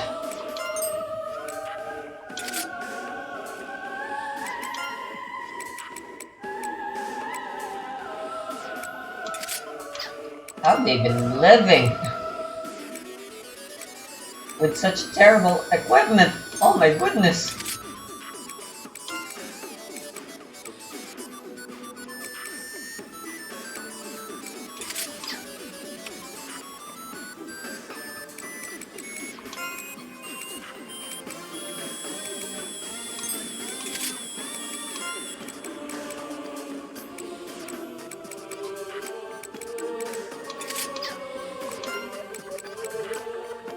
It's such a strange song. It really feels like a final boss song. Final dungeon song, rather. If it wasn't for the fact that this isn't the final dungeon, it would have been so perfect. What?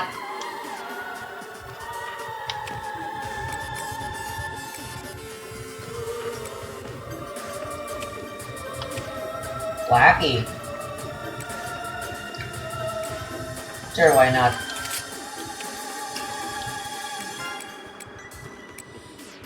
A cat's beard, okay.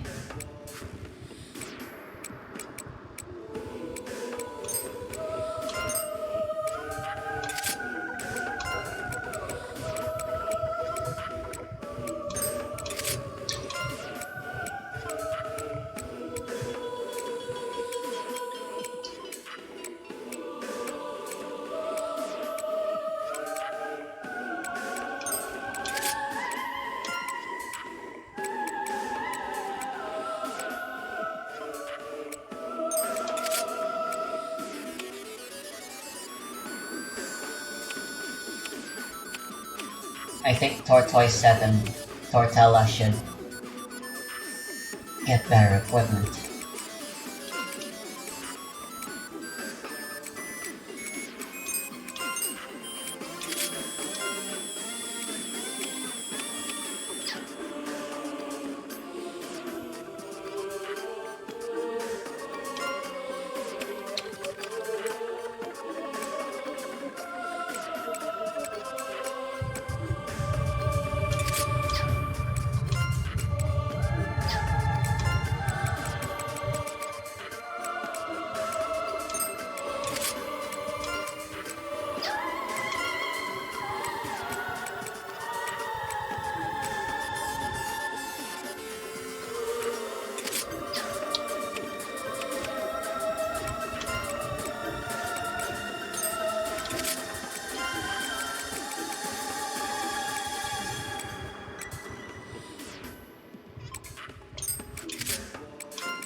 Okay, another Gothic Bretonia.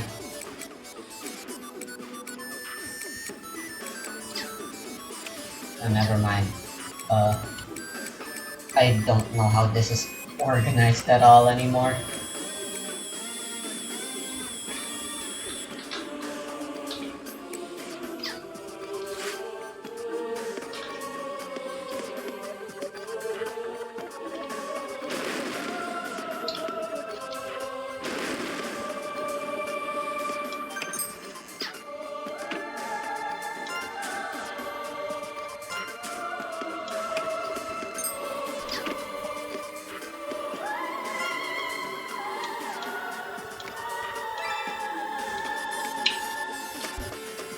Alright, one last.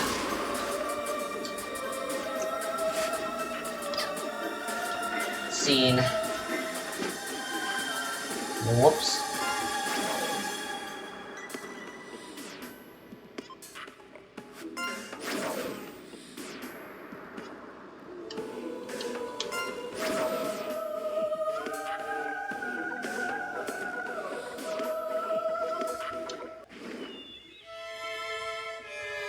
There's no doubt about it? Have you talked with the doctor? Doctors wouldn't be able to discern just yet. But this magic is always performed back home. Unfortunately, it is absolutely certain. But... Just give me a moment. My mind is a complete mess. It will be confirmed upon birth. This isn't some simple divination. It's the truth. Which is exactly why I wanted to tell you now. You're still going to give birth after this? Hold on! We're barely making ends meet as it is.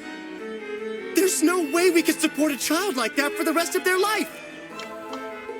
It's fine. I'll look after the child. But no matter how hard we try, there's no guarantee we will always have the money. I can craft potions. I'm a witch, after all. Do you even hear yourself right now? You know damn well you can't use witchcraft out in public. Witch hunts are happening all over the place. The accused are always kept hung on display in town square for everyone else to see. You must keep your witchcraft hidden. It's the only way you can continue to survive. But if we need the money, I know. I'll make art as well. That way. Damn it! Damn it! No! I never should have started painting for money. I can't paint. I don't know my true self.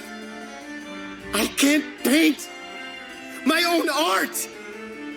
What is this wardrobe? How is this supposed to help us?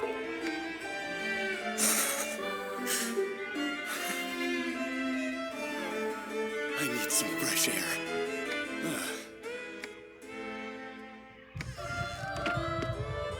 I'm home! Oh, my darling, look! The Marquis de Galleria commissioned a wardrobe from me, just like the one I made for our child. This is how much he paid me for it. What? This much? Yes. I should have done this so much sooner. With this much, we can live in a bigger home. Now I'm sure we'll be able to care for our child for certain. I didn't even make a tenth of this from my paintings. The Marquis de Galleria is an eccentric man. He's just fond of the strange pieces I create. My simple hobby is nowhere near the caliber of your artistic masterpieces. Oh boy. Was it really the wardrobe you sold? What do you mean? Never mind. I need some fresh air.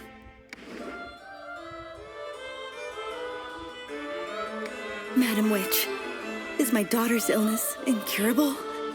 The doctors in town have all given up. Indeed. She can't be cured. No. Well, there is a medication, but it's not cheap. Give this to her on a regular basis. It isn't a cure, but it will help. This is powdered mana mixed with many elixirs.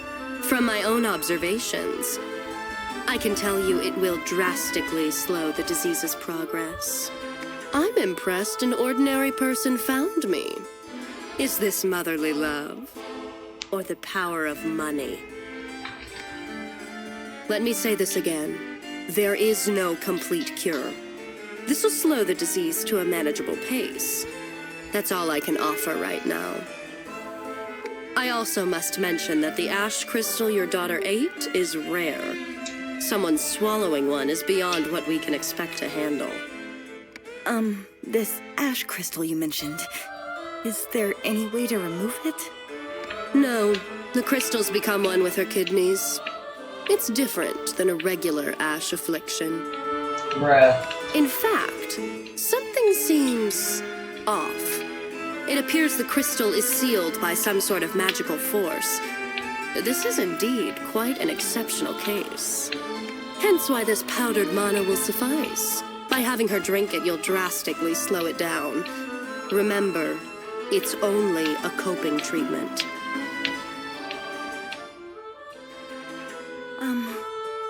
About this month's payment, would you be willing to wait for a bit longer? I'll come up with the money somehow. I want to save my daughter. I understand how you feel, but I can't do that. This isn't a charity. I was going to tell you to come back if you can't afford it. Perhaps you could pay a year's worth in advance next time you visit. It's far easier to obtain in large quantities. Where would I get so much money? Now, no need for the doom and gloom. She could take a turn for the worse tomorrow. But there's a chance nothing happens for decades. You're free to make whatever decision you wish.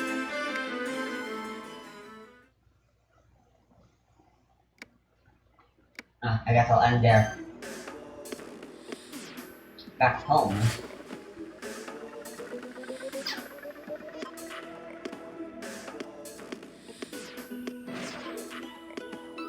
Yes, the train is here.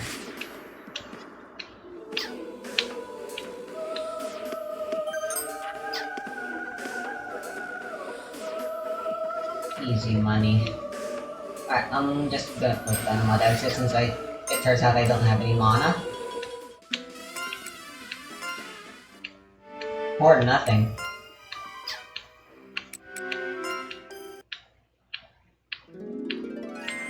Welcome back, little Lantern de Phantasmagory. Sorry for always summoning you out of nowhere. It doesn't really matter.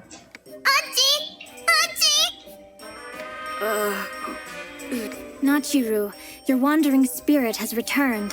Hurry up and tell us what has happened. I see. So you're saying the labyrinth is filled with both the witch Cecilia's memories and your own. Yes. She really doesn't seem like a bad person. Her being bad or not is irrelevant. From her point of view, we're nothing but an obstruction she must do away with.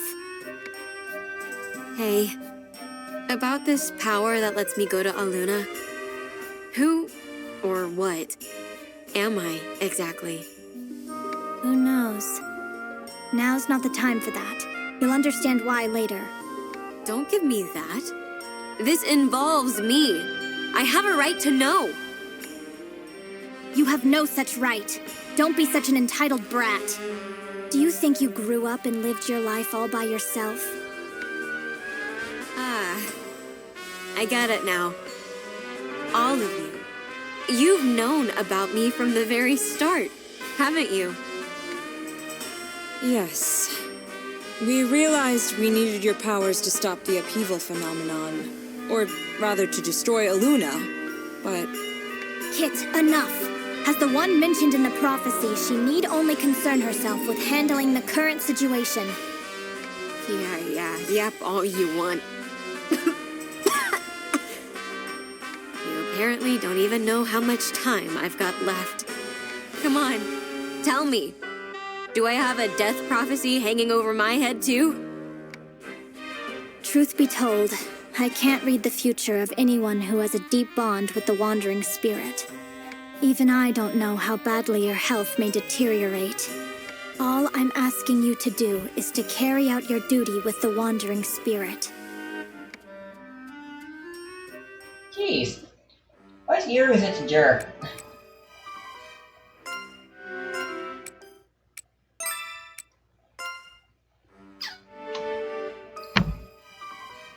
Truth seers who see portents are always such pricks. I mean, I made a character like that. I mean, she is a sham. And right now she is serving as a party member here.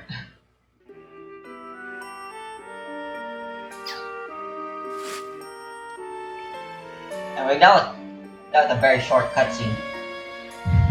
Right. I'm gonna go now.